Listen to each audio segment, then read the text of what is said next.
I point out that my husband took food cooked for the family instead of food he'd prepared for himself. My husband has been on a very regimented, very expensive diet program for just under a year now. Very low carb, stresses lean protein. He has been preparing meals that fit his diet which, for the most part, no one else eats, for example. He makes a soup nearly every week which contains an ingredient which is disagreeable to me. So I avoid it. He knows what this ingredient does to my GI system and continues to make buckets of it. I take that to mean it's not really for everyone else, at least not me. Our two 20-something kids still live at home and will occasionally eat what he has prepared, but not often. If he makes chicken breasts, he sautés them, and they are typically so heavily seasoned that no one else will touch them. He buys Power Greens a special yogurt and special cottage cheese, all of which occupy space in the fridge. He's never said no one can touch his food, but has acted aggravated when he's out of something that the kids decided tastes good. For Mother's Day, my son and I made a meal together. Originally, we were going to grill steaks, then decided to grill steaks and chicken breasts, thinking this would leave leftovers for us to work with for the rest of the week. There were 4 beautifully seasoned, perfectly grilled chicken breasts in the fridge when I left for work this morning. On the way home, I had decided to use 2 of them to make fettuccine alfredo with chicken for the kids and I. Knowing husband would likely not eat it, it has become the norm for husband to decline whatever I make and eat one of his own meals, especially if what I make contains bread or pasta. I figured he could eat one of the other grilled chicken breasts, or one of the other prepped meals in the fridge, soup, turkey burger meatballs, seasoned chicken breasts, etc. The fridge is full. When I got home, I couldn't find the chicken breasts in the fridge or freezer. I sent a group text asking if anyone has seen them. My husband replied that he'd taken them to work with him. My reply was just the word boo. He replied, sorry. I will probably let it go there, because I already kind of feel like a jerk. At the same time though, the fridge is literally a crowded mess full of food he's prepared for himself for his special diet. Why take something everyone can eat? Wibda if asked him to check before using food intended for family meals. On one hand, it feels exclusionary and petty. On the other hand, I'm left eating the leftover fruit tray and my quarter of leftover steak on a night when I got out of work early enough to actually cook a meal. Or I guess I could just make fettuccine with no chicken. Replies from OOP. Everyone had steaks and chicken for dinner on Sunday, including my husband. These chicken breasts were leftovers from that meal. He says he likes the spices he uses. I just don't. But then he raves about my cooking, but never tries to replicate it. It's just that it's food, you know? We live in a nice house, have nice things, no one is starving. It's such a first world problem, it makes me feel icky even thinking about it. There are so many other, bigger problems in the world. I did ask him when he came home just to verify that my son hadn't had a midnight snack how many were in the bag. He said 4. I left them at work, I didn't eat them all today. I can go back and get them if you want me to. He also commented on the fridge being jam-packed and there's plenty food to choose from. My response was that I can't really make chicken Alfredo with the spicy ones. He joked that, sure you can. Might even be your best chicken Alfredo yet. We celebrated Mother's Day all weekend. Friday night, I came home to a lovely meal prepared by my son and his girlfriend. Saturday, the whole family went out together. I received gifts from both children and my husband. I don't feel neglected at all. Sunday, my son and I cooked together because it's our thing. We both love to grill, and the weather was perfect for grilling. Normally, we have Sunday family dinner, and it's usually my son and I who do the majority of the cooking. Our daughter is house-sitting and works part-time at a hospital, so she joined us for dinner out and last night, but otherwise hasn't been around much this week. We invited a young single mother and her daughter for Sunday family dinner since she's relatively new to the area and far from her own mom. We've been married a long time and usually communicate pretty well. This is one of those situations that bothered me. Then it bugged me that I was bothered, if that makes sense. Like I said, it's just food and no one in this house is going hungry. I experienced food insecurity as a child. So this feels petty and bratty because it's so far removed from needing to save portions to be able to eat every day. Needing to make sure everyone had food every day. I don't care. I'm already over it. Thank you all for your kind words and support. Update. I replied to several comments but keep seeing the same comments. He did not eat all 4. He grabbed a Ziploc bag with 4 chicken breasts on Monday morning. He ate 1 for lunch. He left the other 3 in the fridge at work.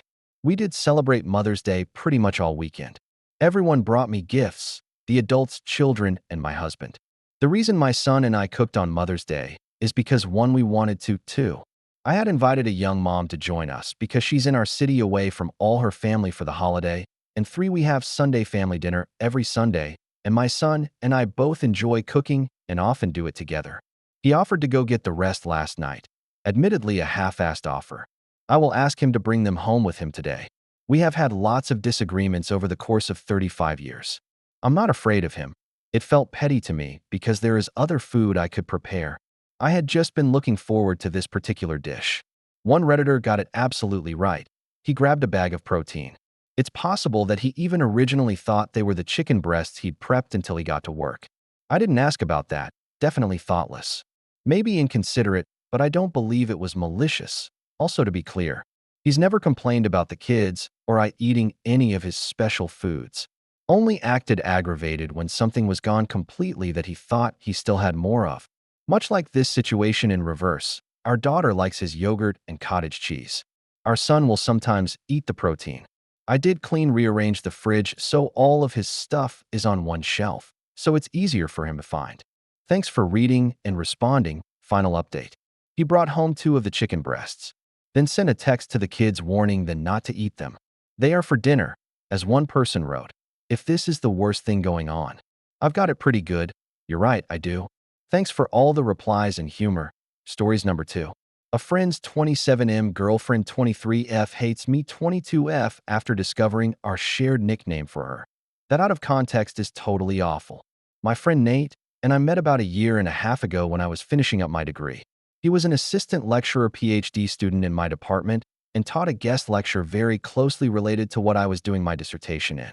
I thought he was gorgeous, but the uni has a pretty strict rule about dating students after something messy happened, and they decided the power dynamics are messy. Whatever, I stayed to chat with him about my paper, and he agreed to help. This turned into a series of hangouts dissertation help. We went off topic at times. And by the time I was done with uni, Nate was still talking to me. As we'd become friends, I won't say that nothing ever happened, because we did drunkenly kiss once, after Nate was no longer in danger of breaching any uni rules. It wasn't a bad kiss, but there was no spark. Whatever initial attraction was there disappeared, and it was all platonic. We agreed to forget about it, and it was never an issue again until yesterday. In the time he was helping me, we developed a few weird inside jokes. One of these was that he was dating a vampire. His parents are very pushy and manipulative and pretty much decided for him that he should get married in the next few years since his younger brother has. He wasn't dating anyone and certainly wasn't about to marry the next girl he took out just to make mom happy. So I jokingly told him he should say he's dating a vampire. Stupid joke, but we gave her a name, a ridiculous name. Say Veronica McVampire for the sake of the post, a personality. Even booked tickets to a gig as Nate and Veronica McVampire, informal £5 entry thing. Nobody would question the silly name as King as the credit card matched his name. Anyway, in all the time we spent together, we used this joke a lot. It became a weird running thing that any girl he went out with was someone he was cheating on Veronica. This includes his current girlfriend, Kate. What was different about Kate is that she actually fit a few of the personality traits that we'd assigned to Veronica. It was nothing bad. She had a messed up sleep schedule due to night shifts and rarely left her flat during the day. Before they were seriously dating, we'd ended up deciding that in our weird inside joke world, Kate is Veronica. It's all some vampire test to make sure he loves only her. It's a stupid joke. It doesn't make a ton of sense without a long explanation about something we made up before we met her. And I don't know why we didn't just use her real name. But as time went on, we referred to her almost exclusively as Veronica. This was only in text to one another or if I met up with just him. Kate and I actually got along, and while I wouldn't say we were best friends, I had nothing against her, and it was clear how happy she makes Nate. We never said anything bad about Kate or Veronica. It would just be something like, "Hey, are we still on for dinner with V tonight?" Or, "V isn't feeling well, so you'll have to go to the party without us." It was obvious from the messages that he meant her. But because we didn't expect anyone to see the texts, it didn't matter. Yesterday, Nate sent me a text at 11 p.m. that just says, "Can I come over?" It's important. I assumed it was about something entirely unrelated, and I had just finished work. So I was closer to his flat than my own. I offered to go to his instead, but he rang me, "Nate, It's really not a good idea for you to come over. It's about Kate. Me? Oh shit. Is everything okay with Veronica? Kate, who I didn't know was in the room with him or on speakerphone, starts shrieking and crying, "Why the fuck do you call me that? What's wrong with you?" I should note that while I've used Veronica here, the name we'd assigned his fake girlfriend was a bit weirder and not a name you'd hear for a woman in her 20s in the UK. Nate quickly tries to comfort her, but she leaves the room, and he explains. An earlier message from me had made her suspicious that something was going on. I'd mentioned his plans with Veronica, and she'd seen the notification come through. She thought it was weird that he had plans with someone when they decided just moments ago to cancel their plans for the night. Rather than tell her that it was a nickname, he went with "It's an inside joke with OP." She took that to mean that I'm Veronica and accused him of cheating. He's told her about us having kissed before and that there was no chemistry. It was brought up pretty early in because we spend a lot of time together and she accused him of having something with me then. I'd also talked to her about it and thought the whole thing was sorted then. But she demanded to see the rest of the messages. Of course, it became clear pretty quickly that it was about her. And he told her the truth, but she didn't accept that. Why would we call her names and make shit up about her not getting that we created the stupid character before ever meeting her? Why would we talk about her at all? She left pretty soon after she screamed at me, and Nate asked me to go over. Given the circumstances, I told him going to his was a terrible idea, but we should go have a drink and talk so he wasn't alone. He ended up staying on my couch last night anyway. But Kate won't return his calls and texts. She's out of town until Sunday night, now anyway, with pre-existing plans with her dad. But I don't think she has any plans to get in touch with him when she's back. I really don't know what to do. He's asked me to speak to her, but I don't think getting myself more involved right now is a good idea. It all seems like something that would be an argument amongst middle schoolers, not three people in their mid-late 20s. But I know that we were the ones that were initially immature. Please help. TLDR. Called my friend's girlfriend a jealous vampire because of an inside joke that predates their relationship. She found out about it and accused us of cheating on her and being cruel. Now he wants me to fix it, but I don't think I should be further involved. Top comments. Commenter 1. Who boy, this is messy. The Captain Hindsight answer is that you guys should have either stopped using the nickname or let her in on the joke as soon as it became serious. Because this does look sketchy from her end. Not to mention hurtful. Put yourself in her shoes. You're dating a guy, it's going well, and things are getting serious. You notice he has a female friend who's significantly younger than him. And he is very close to her. They text and talk all the time. You then find out that they hooked up in the semi-recent past. You're trying to be cool about it. And you tell yourself it's not a big deal because it isn't. Then you see that he's texting this other woman about spending time with Veronica. All those little moments of jealous suspicion suddenly seem validated. You ask what it means, and you find out that your boyfriend and his female friend have a somewhat unkind nickname that they use to talk about you. An inside joke of which you are the butt. Can't you see how that looks to her? Can you imagine how that feels? This is on him to fix, but I think it's fair to make yourself available to speak to her, i.e. text her and say, "Just wanted to let you know there's nothing going on between him and I. And if you ever have questions or want to talk, I'd be glad to discuss it with you, as you are a part of this." Commenter 2.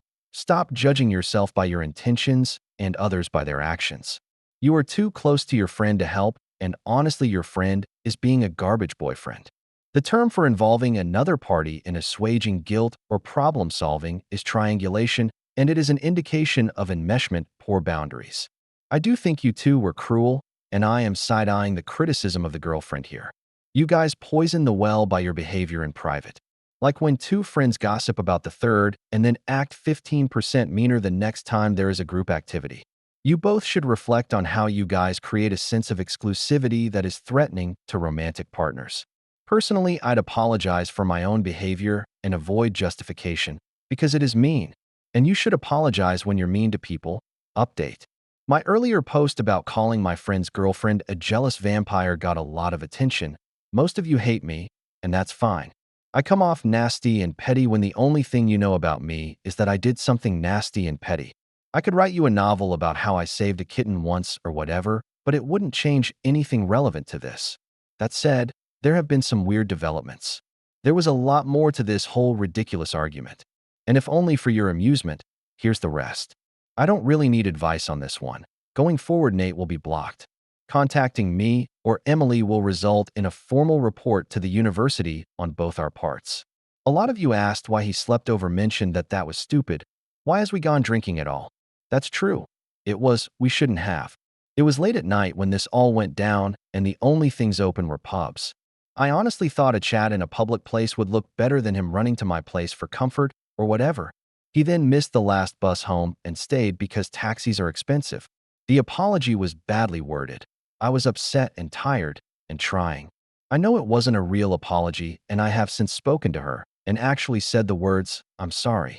When I said I would win in the comments, I didn't mean that I thought getting rid of Kate was winning. Basically, when I met up with Nate, he started to go on about how this was Kate's fault.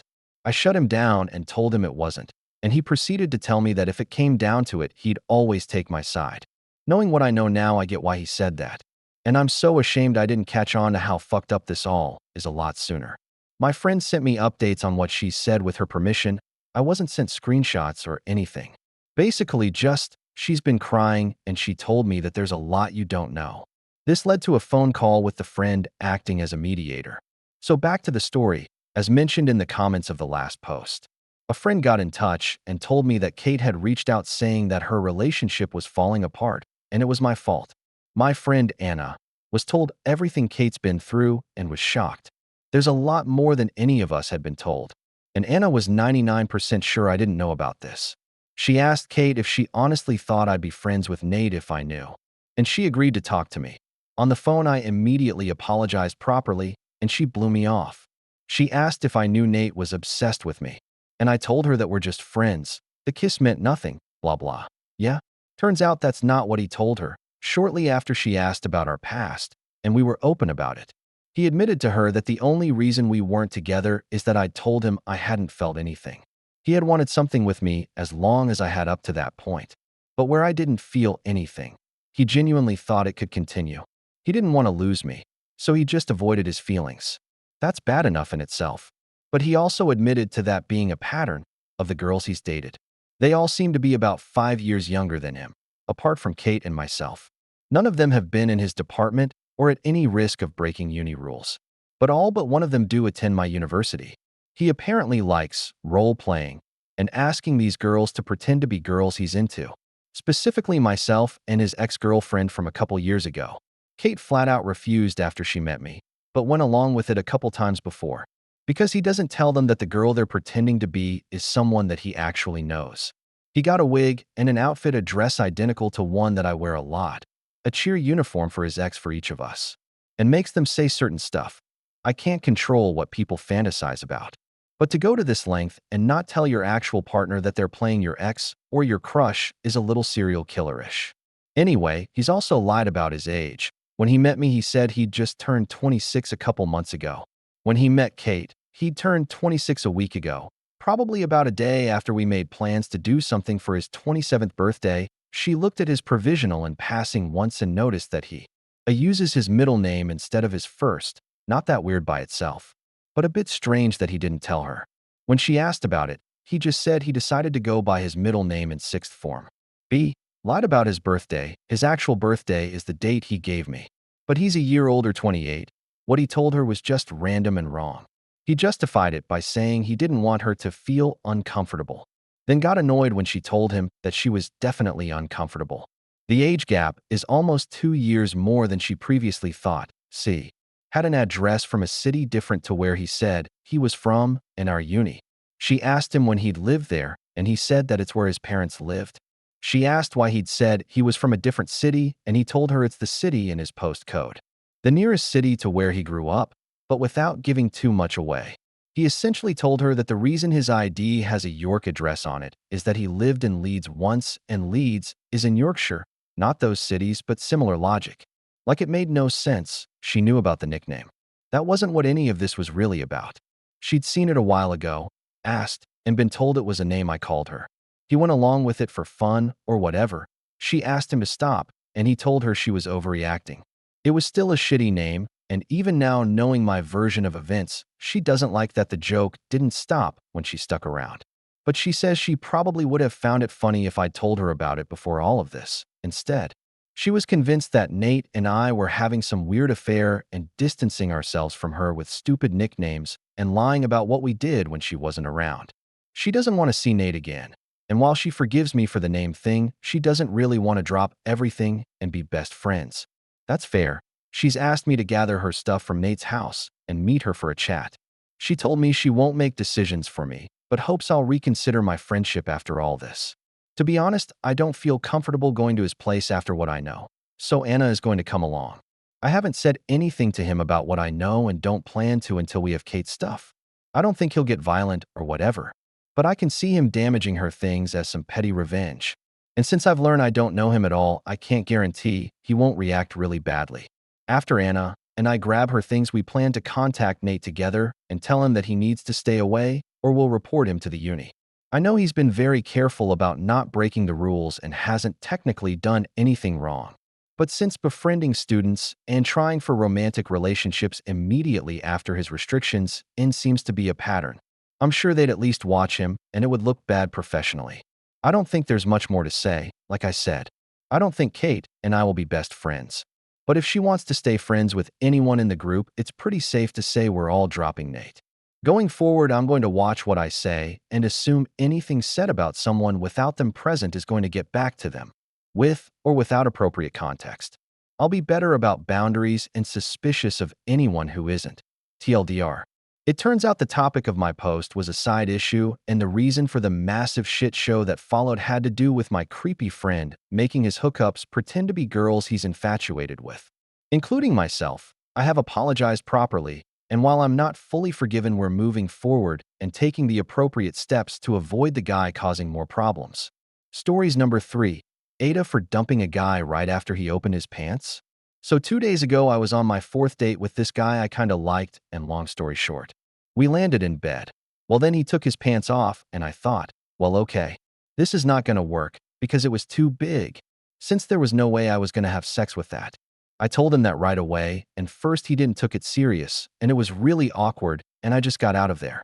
He then texted me yesterday that it was kind of a weird move on my side, and he didn't like to be blueballed, but that he would like to go on another date. I explained to him again that I was seriously not able to continue this because it would never work. I told him it wasn't his fault and I liked him, but we just weren't compatible. I don't know why I would date him again if I knew I never wanted to have sex with him. Seems inefficient to me. Anyway, when he realized I was serious, he accused me of being an asshole and said that I played a weird game with him. Now I feel bad, but also, what else should I have done? Should I have asked him his D size on our first date? Obviously not. And I didn't mean to blueball him, but I've had sex with smaller, and then I was already bleeding and in pain in certain positions, so I wasn't going to do that to me. Ada? Could I have done this better? Edit. I would like to clarify that I did not say, oh, it's too big. Bye. And left. I tried explaining it carefully, but it was really awkward because first he thought I said that as dirty talk or something. And when he just didn't take it serious, I left. And to summarize some comments, I obviously didn't measure it, but I guess it was 6 to 7 inches. My ex was 4 inches and it was good, but sometimes hurt and bled in certain positions or after not having sex for a longer time. So I definitely don't want bigger, however. Thank you all for telling me that it is not normal to bleed from 4 inches and that I should talk to my gyno about it. I had already told my previous gyno that I bled after riding, and she said it can happen, so I didn't think about it anymore. I will tell my now gyno about it next time I see her and ask her for advice. Edit 2. The comments saying I should have tried it really disgust me. It doesn't matter if you think 6 to 7 inches isn't that much. I don't want that size in me, so I won't. It is a deal breaker for me. And to the guys claiming this can't be real, because obviously all women want 10 inches. I would like to kindly suggest you watch less porn. Comments. Commenter 1. After reading your comments, I really want to express the importance of lubricant. If you easily get sore and tear with anything other than a small penis, protect yourself with some lubricant. It's life-changing. If you're already using a good quality lubricant, please discuss this with your gynecologist. If you have particularly delicate tissue, you may want to use an estrogen cream to improve the strength of your vaginal tissue. After dealing with this personally and solving the problem, I can't tell you how many relationships I've helped by making these recommendations to women who are also having this problem. Commenter 2. If you're bleeding after sex with men of average or slightly above average size, you should really see a doctor. NTA for breaking up for compatibility issues. But if he was slightly above average and that would physically cause you harm, something is possibly wrong. Edit. Saw your comment about the last guy being 4 inches. I really hope you have talked to a medical professional about this. Though I'm also wondering how an issue could have been missed if you regularly visit your gynecologist. Commenter 3.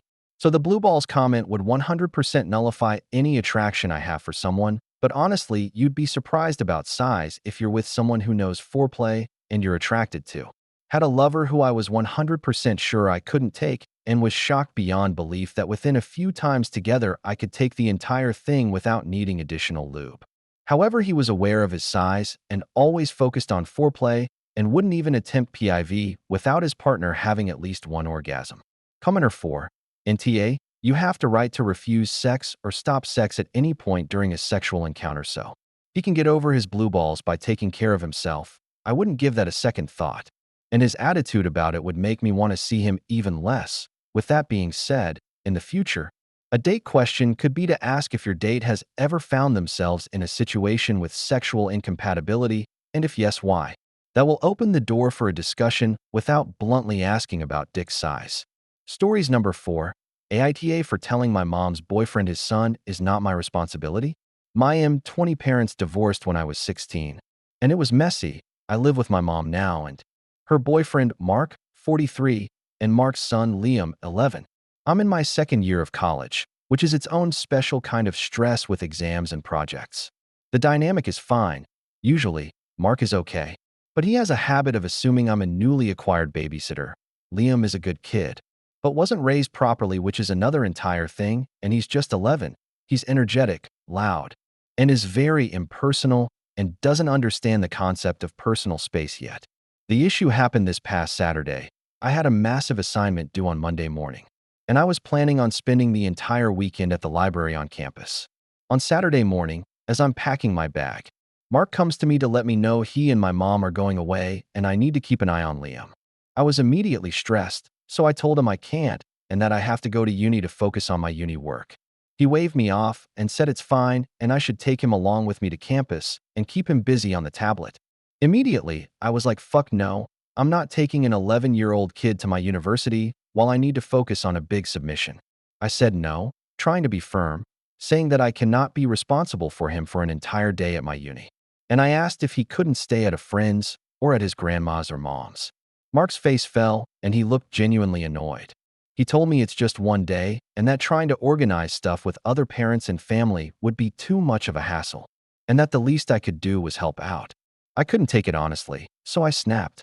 I've been under a lot of pressure for printing assignments and group work, etc. And that was locked the last straw. I told him that Liam is his son, not mine. He is not my responsibility. I didn't choose to have a kid when I wasn't ready, and my only obligation is to get my degree and move out. They both went silent for a bit, visibly upset, and after a while Mark just said it's fine and that I shouldn't bother asking them favors in the future. My mom later that day texted me and said I was disrespectful and hurtful, which I did lose my temper slightly, but I feel like they had no right to try and force Liam as my responsibility, so last minute. AIDA for what I said. Comments. Commenter 1. NTA, be one thing if they had asked in advance and you agreed, but springing it last minute? Also followed up by the emotional manipulation of, well, don't ask us any more favors?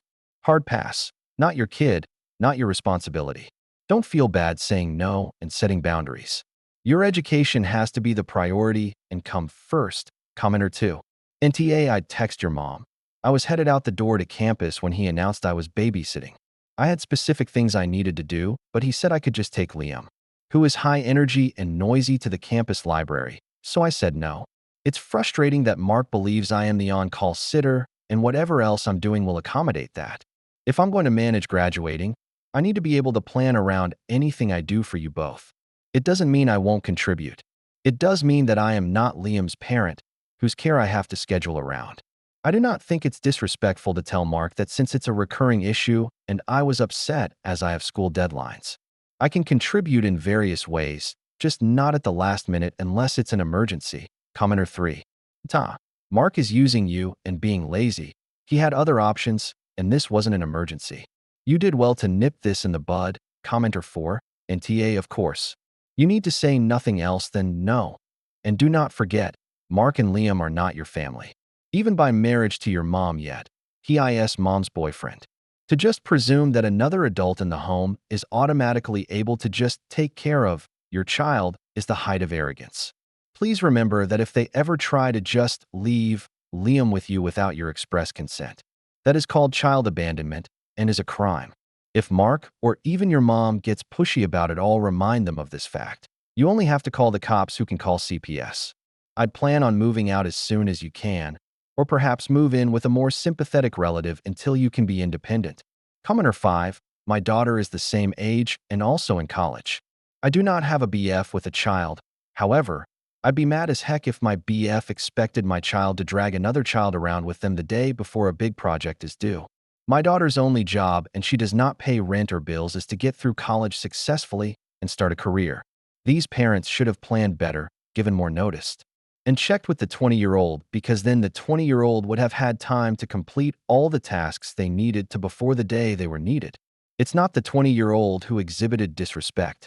It was the parents thinking they could just hijack someone's day without prior notice, trying to minimize the importance of what the college student had going on, and doubling down on their request because it was inconvenient for them. 20-year-olds standing up for themselves isn't disrespectful, and the only ones who would think it is are people who feel entitled to someone else's time and labor simply because they financially support them. They should really think hard about that mentality. Stories number 5. Aita for my reaction upon learning details of my sister-in-law's divorce settlement. My wife's sister, and 39F, has been married to her husband, Barry, 40-ish, for about 15 years. They have 3 kids together and works a high-profile job at an international company. Her job requires her to travel a lot, sometimes for weeks at a time. Barry works full-time as well, but he has a WFH job, which allows him to take care of their kids. N's job pays well enough that they can hire out stuff like house cleaning and yard care to take some of the load off Barry when N is out of town. I'm not incredibly close with Barry, but he's a good dude and our kids get along great together. He used to bring the kids over to our house all the time to have them play together. But over the past year or so that has happened less and less often. About 4 months ago I found out why. My wife told me that Barry was filing for divorce from N last week and came over to our house to visit. My wife asked if I could take the kids out of the house so she and N could talk, which I agreed to when I got home. N was still there, and it was clear that their conversation got very emotional. I gave Anna a hug and told her I loved her before she left. My wife filled me in on the details later that night. Apparently, the divorce proceedings were pretty bitter. I won't go into the nitty-gritty, but Barry ended up getting primary custody, child support, alimony, and the house, and is in shock, heartbroken, angry, and doesn't understand how any of this happened. I told my wife that this is a crappy situation and I feel bad for everyone involved. But that, and probably shouldn't be surprised about the outcome considering that she hasn't been a very present wife or mother due to her job keeping her away from home so often. This pissed my wife off and she went off on me for acting like any of this is fair to her sister. I told her that it's not about fairness. Just that, and should be able to look in the mirror and admit that Barry has been more present in their kids' lives than she has. My wife continued defending, and by saying that she was working to provide for her family, I agreed with her, but stated that there is a cost to having that kind of job, and is paying that price right now. My wife accused me of taking Barry's side, and I told her that I'm not taking anyone's side. The whole situation sucks, and I feel bad for everyone, especially the kids because they're innocent in all this. I told her I would feel the exact same way if the roles were reversed and Barry had a job that kept him from home so much. My wife again asked me if I think the divorce was fair, and I told her I just think it sucks and it's sad. I told her that I wouldn't wish that situation on anyone and that we should be giving all of them love and grace instead of judgment about fairness. My wife told me I am being an a-hole about this. I understand my wife has a sibling obligation to look out for her sister, but I feel my response was level-headed and not taking sides. Comments. Commenter 1. NH, you're not an asshole. But how did you not see this coming? Your wife just had a long emotional convo with her sister and then vented to you about it. She wasn't looking for a rational response or analysis of the situation. She was looking to vent. You're not wrong. But you weren't smart about it either. Commenter 2. Very slight white yay. She didn't want your opinion, she wanted your sympathy. Also bear in mind, she sees your attitude toward this as a proxy for what might happen if you ever get a divorce. Not the end of the world, but if it comes back up, just say, I just don't understand all the details. I feel really bad for her and take the L and move on. Commenter 3. White EA for your fake post. Bitter divorces don't have the financial settlement or custody resolved this quickly. The idea that in less than a year and without you and your wife knowing you still could have such an unfavorable divorce settlement finalized is absolutely ridiculous and written by someone with no grasp of the family law system. Commenter 4. You are kind of taking Barry's side in that you are placing and travel time away as the primary cause for the divorce. Your wife may be concerned you might blame, and to her face, arguably, and needs more support because the court did not rule in her favor in any way, and she's on her own with your wife being her primary only ally support. Not only is and your wife's sister, it's possible there's some underlying unconscious bias that holds a wife mother to a higher standard when in the breadwinner role. Women are asked, how do you balance it all? And men are never asked this, because being a high-powered, high-profile, successful businessman is not in opposition or at the cost of being considered a good present husband or father. It makes sense for him to get primary custody and alimony and child support, but the house is where I feel like maybe that wasn't totally fair for her to lose all equity. Like maybe he's living in it, but she still has economic share in it? Anyway, it's huge blow emotionally and financially, and I think a lot of bitterness in divorce comes from unfair division of assets. Stories number 6. Aita for snapping and asking our server, would you like us to order less? So for context, I am 34 weeks pregnant. After work today, I met up with a friend and my husband at Raw Bar for oysters and beer. I can't have either of those things right now, but was happy just to be out.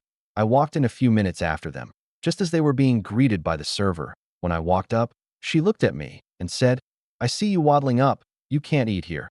I laughed it off. I assumed this was just an off-color joke and told her I was happy just to hang out. After ordering drinks, my husband started talking with her about the oyster selection. I introduced my husband to oysters a few years ago. When I'm not pregnant, going out for oysters and beers is one of our things. I normally order the oysters, as he doesn't know much about the different types and how the flavor changes by region. It's not a big deal. It's just something I know more about. He normally chooses our beers because that's something he knows more about. So, after server told us about the different choices, I started discussing them with my husband and telling him which ones I thought he would like. Our friend ordered other Raw Bar items, but didn't want oysters. The server seemed annoyed by this and made a comment about how I was being bossy. I ignored her, ordered the oysters for my husband, and made no other comments on anything else that was ordered for table. After the first round of food, my husband wanted more oysters, so he called the server back over. He asked me to tell her which oysters he liked so he could get more. This is where things went south. At his request, I ordered for him.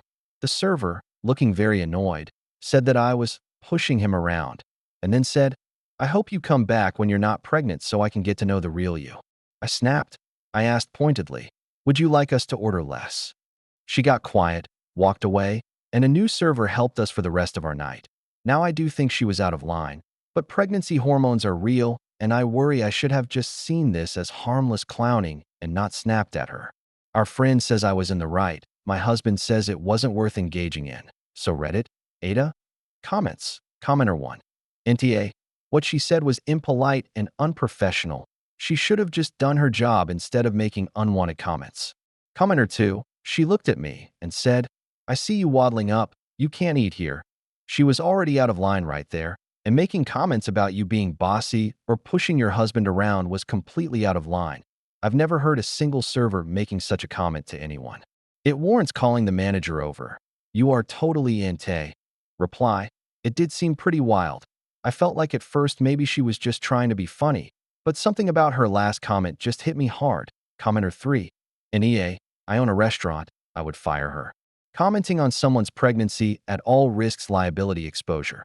Legally, we can't discriminate based on pregnancy.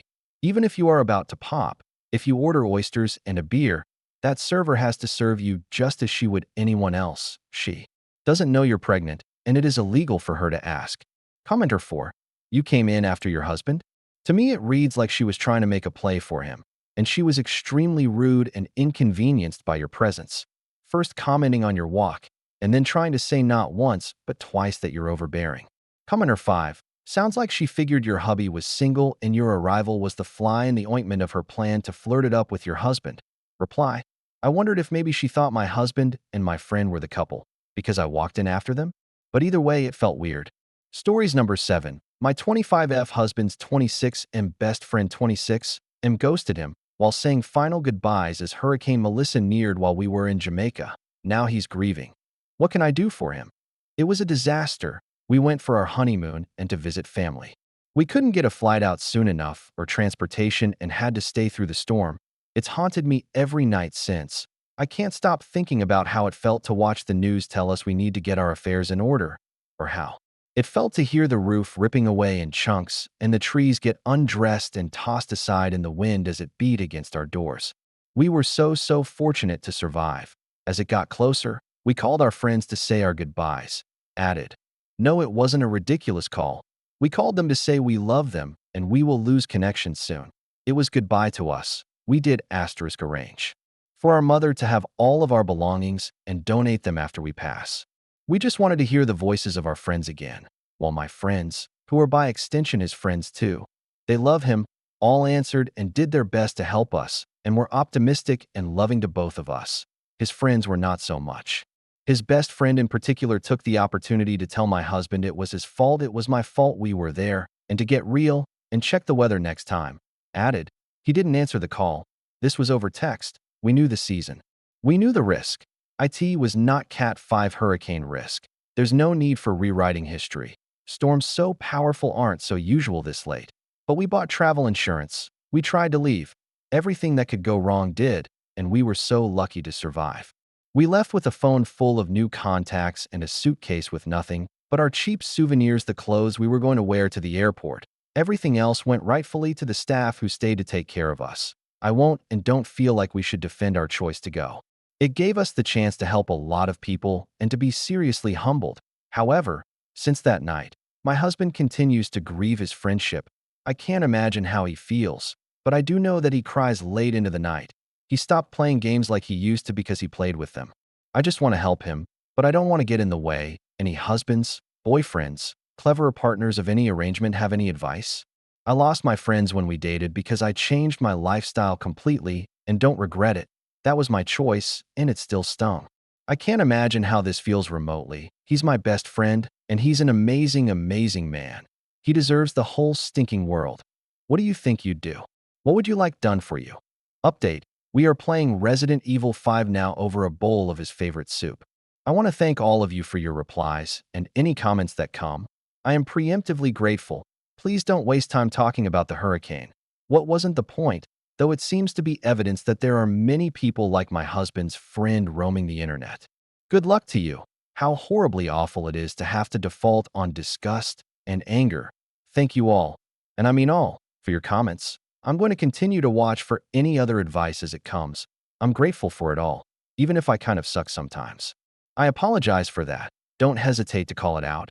I could use some humbling. If you'd like the timeline on our attempt to flee Melissa, there is a small thread about it. Please do read it so that it is fully obvious how defenseless many tourists were during the storm. With all my gratitude, good night. Update. What the heck? I'm really so sorry for causing any uproar. A lot of people are in my DMs on Instagram because I was an idiot with a similar username telling us we should have died. 1. There was no warning before we left. 2. We tried to leave and prioritized other couples with advanced needs like wheelchairs or limited mobility who we helped leave before the hurricane struck. 3. We were privileged to be at our resort. We went to visit our family in Clarendon. We offered our room and whatever we had because we didn't have much because we planned to spend our days with family there in Jamaica. Anyone who spurs this on should be absolutely ashamed. The very day after, the roads were gone and we couldn't do anything. We stayed to provide medical and provisional aid and helped other families reconnect. My family is from Jamaica. Respectfully, shove OFF. People telling me I'm a criminal for using our honeymoon to visit my family? You stink. I hope otherwise. But no, you aren't doing anything to help the people of the Caribbean. Go away.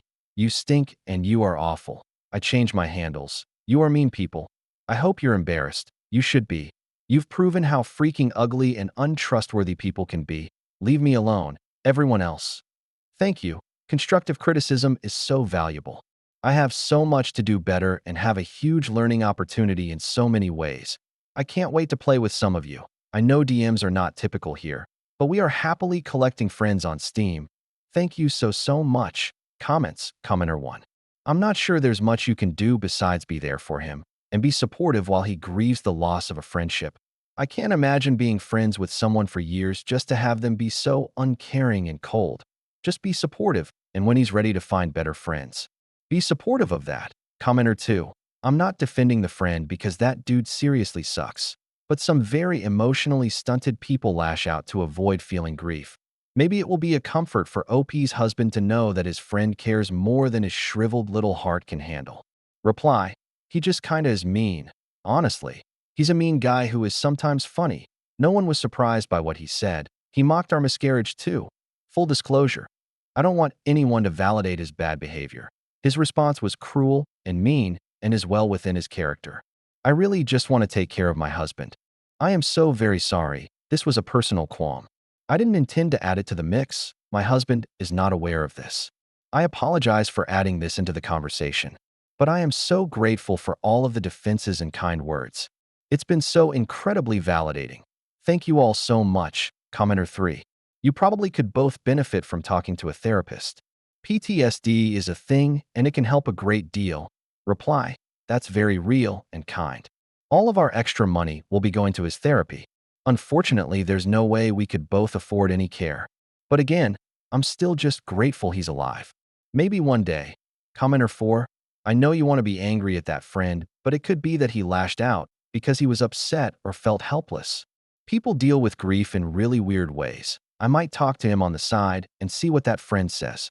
He may well be a jerk, or he might be quietly freaking out himself that he reacted that way. Reply. I hope so. It's been a minute since everything happened. I know my husband messaged him once after and heard nothing. I messaged him to ask if he was okay and told him that my husband was safe and our phones were working again, and he sent me a picture in the middle of a nightclub and over his face. So, I mean, if men usually process grief with prolonged anger, I guess, I kind of assumed that was screw off and left it at that. I didn't show or tell my husband either. That seemed completely unnecessary. To clarify, I haven't liked this friend for a long time. That is true. He's one of the less kind companions my husband has and usually watches when the others pick on him or boot him from their Discord server just to irritate him. Still, I've never not respected that their relationship is different and is their own.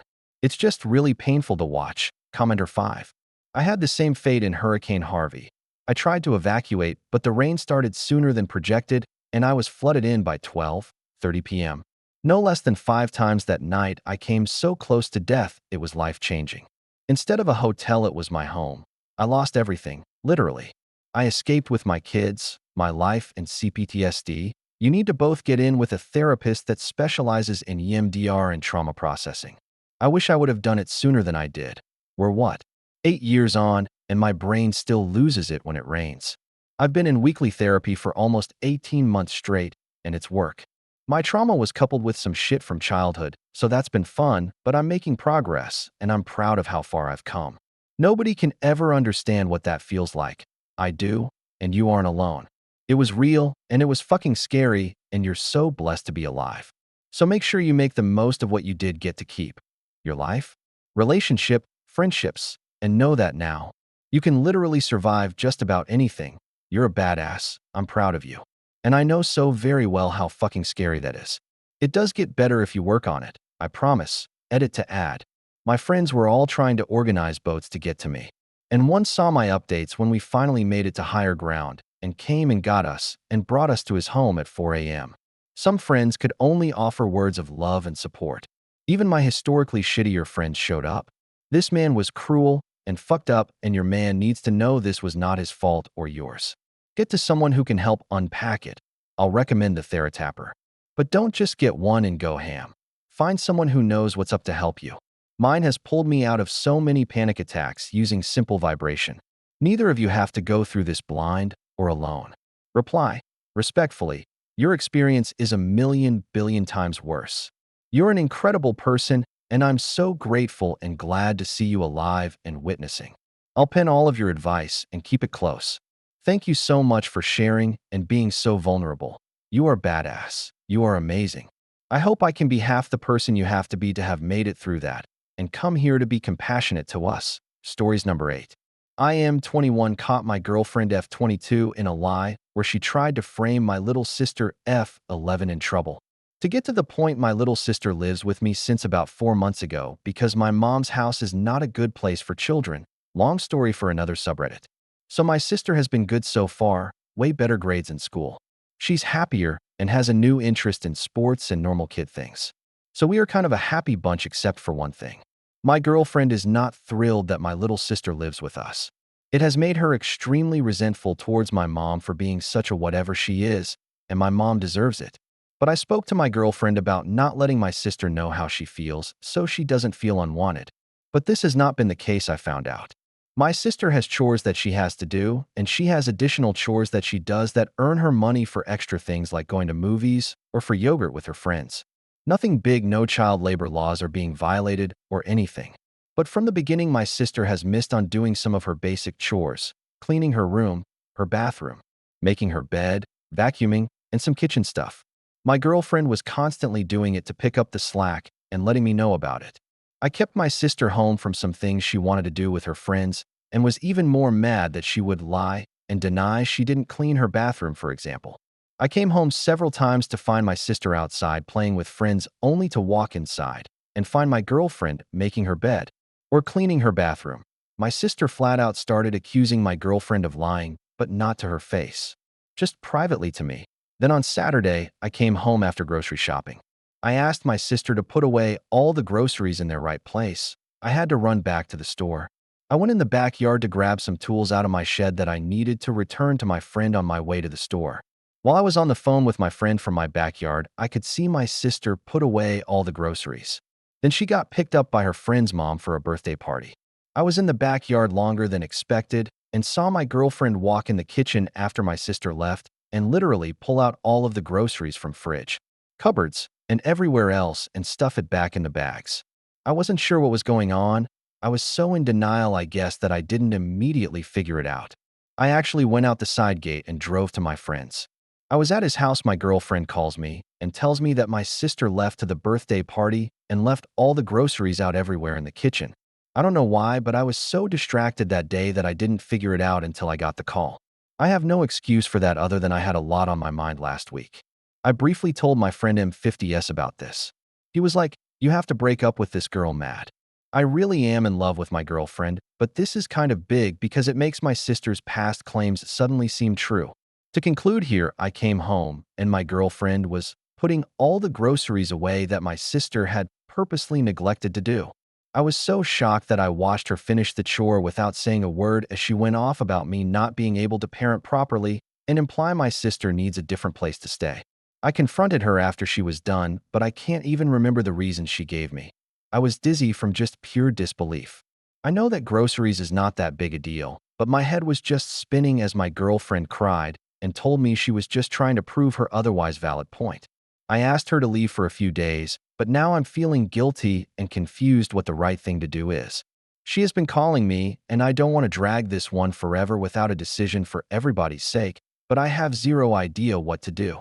Edit. My girlfriend has lived with me for almost a year. Edit. After typing this and reading it over, it hit me way harder how insane this is. I just needed to put pen to paper, and it decluttered me somehow. I'm more relaxed and see more clearly. I know exactly what I have to do and want to do. Thanks for all the comments. I didn't mean to sound so clueless. TLDR. My GF tried to frame my little sister into getting in trouble with me for not doing chores. Relevant comments. Commenter 1. Question. Does your girlfriend live with you? If she does, can you make that clearer in your post? So, I'm going to write this assuming that she does live with you, because that is what it sounds like. How did your sister come to live with you? Was she forced onto you guys? Did you offer to take your sister in? Did you ever discuss any of this with your girlfriend? Your girlfriend may be feeling resentful because she feels like she had no say if your sister was going to live with you guys. This in turn has caused her to lash out in ways to try and get rid of your sister. I'm not trying to defend your girlfriend because I don't think what she did was right. But, taking your post at face value, You took in another house member without ever discussing it with your girlfriend. The only way to move forward is to actually talk to your girlfriend.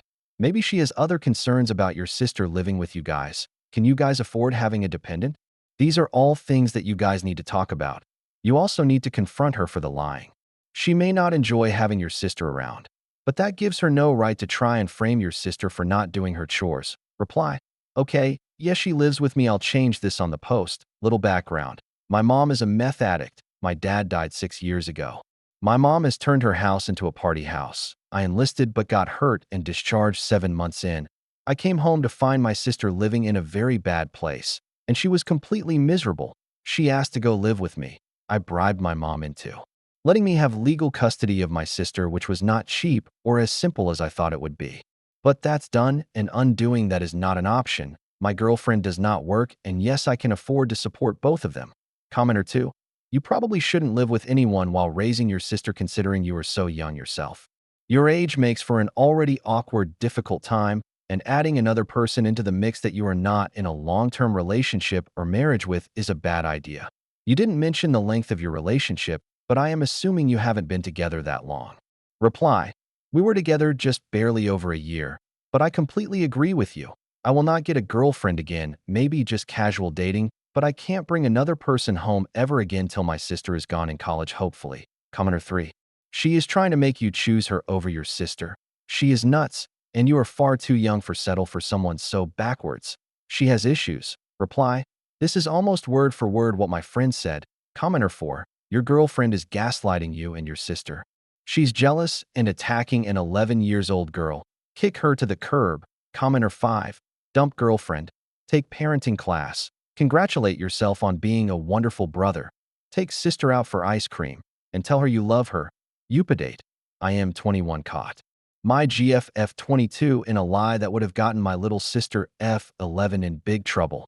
I drove to my ex's parents' house on Tuesday and took her the rest of her stuff. It started out bumpy because her dad met me on the driveway and argued with me about what he sees as my sister being a spoiled brat and turning me against his daughter. As soon as I started losing it and raising my voice, my ex ran out and sent him inside the house. I told her we're over and I'm moving on.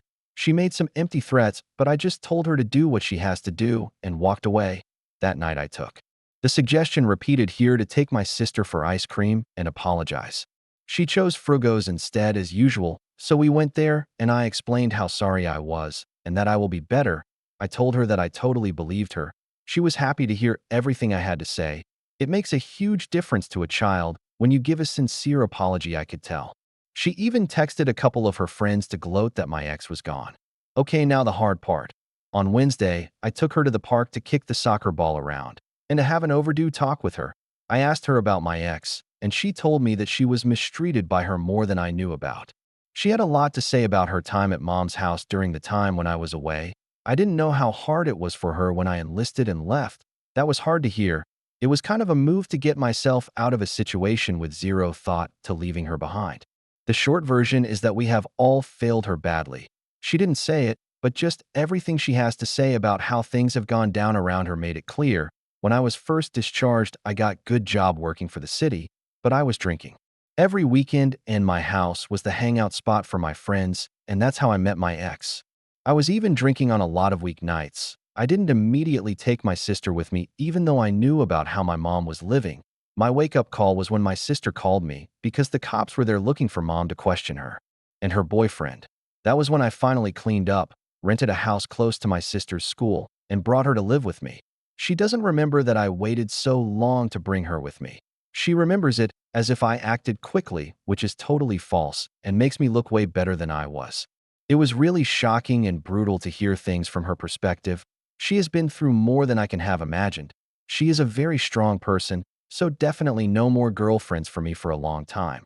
That was an emotionally expensive lesson to learn with everything that my sister had to go through while I was being blind and dumb.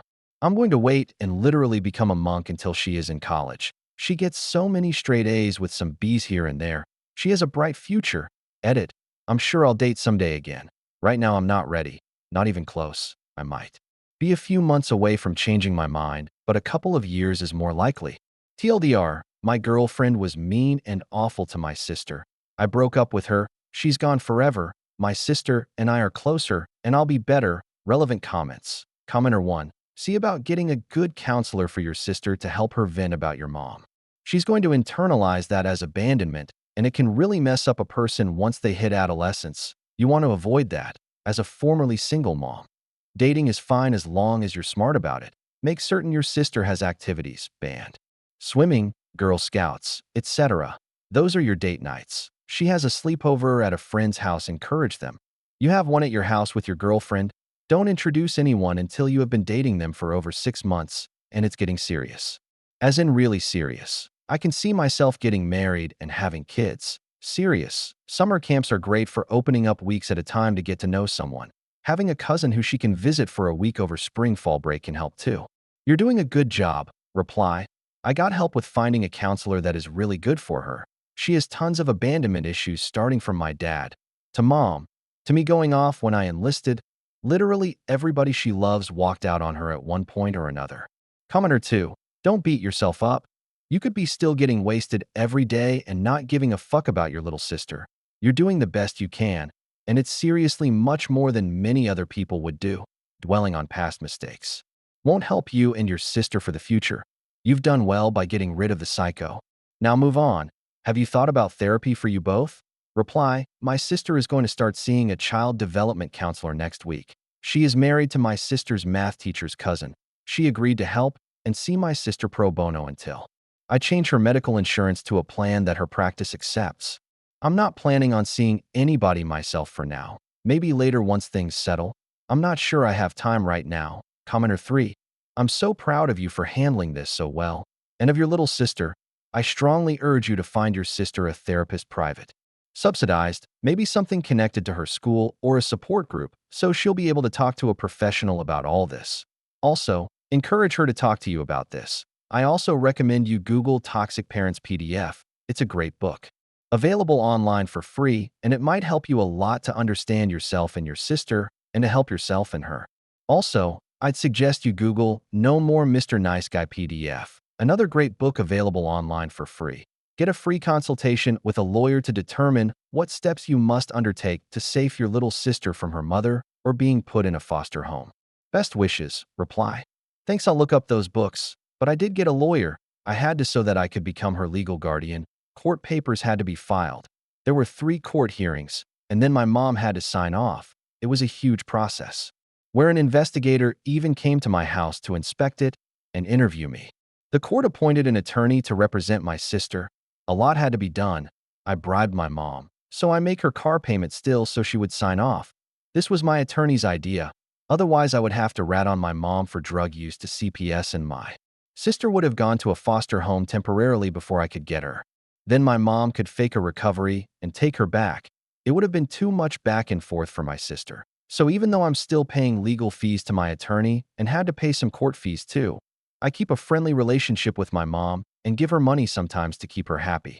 I know she uses the money on drugs, but sometimes you have to swallow bad pills to get to where you need to. Commenter 4. You are a very awesome brother. Thank you so much for saving your sister. If I may ask, how else was she being mean to her that you didn't know about? I think it would help other people in similar situations, especially those whose kids have step-parents who don't like them. Was there anything that in retrospect you could say, yeah, I should have noticed that? Reply. I would just give one piece of advice if anybody is in my situation. Pull your sister aside every single day and ask her what all happened that day. I came home from work late sometimes and would text my girlfriend to cook something for my sister. Now I find out that when my sister was hungry, she would go to the kitchen to make herself something, and my ex would turn her away and tell her snacking was not allowed till I came home so we could eat together. Then I would come home and she would tell me that she didn't cook anything because my sister told her she wasn't hungry. She would tell me this shit right in front of my sister. My sister would keep a lot to herself because she was afraid to make waves. So you have to talk to her daily and ask her what all happened during the time you're not home. There were other things that I would rather not even type, but all of it along the same line. Commenter 5. I know it may have taken you longer than you wished to help your sister, but the point is you did it. All your sister remembers is her calling you because there was trouble, and you stepping in to help her at your age. I would not have been financially or emotionally stable enough to do what you've done.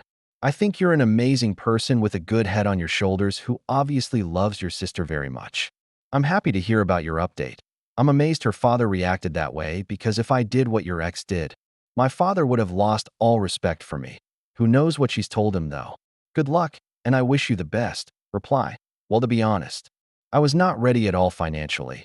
I had 2 roommates and was still wasting my whole paycheck on drinking and partying. I saved $0. When my sister called me, it took me a while to save money to rent a house.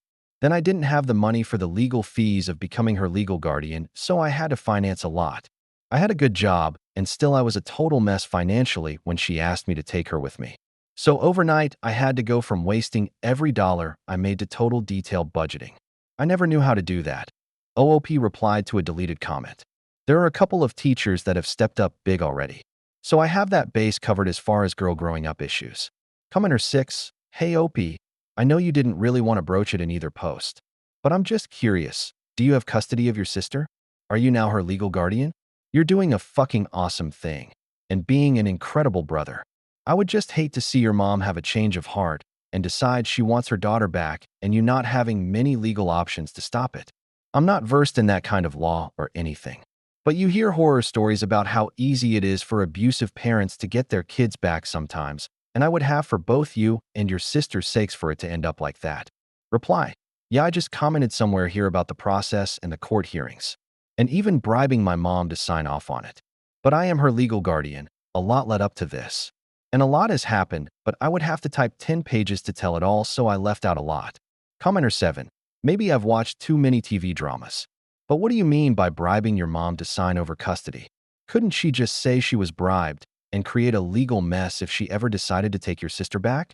Reply. She could, but that would get her in the most trouble. I did everything I did with legal advice of an attorney. My mom doesn't want my sister back, so I don't know why she would go back on her word now. She likes her freedom to live with her boyfriend with no responsibility. She's happy as long as I give her $20 here and there whenever she calls, which is not often. I don't think I have anything to worry about there. She might be lying to me, but my mom is happy that my sister is doing better with me. Stories number 9. I took my mom as my +1 to my first gala. She looked stunning.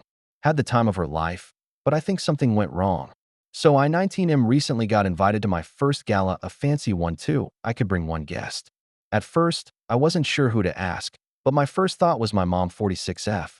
She got divorced from my dad about 6 months ago, and honestly, she's been holding everything together since working, managing the house, keeping things running smoothly, but she hasn't done anything for herself in a long time.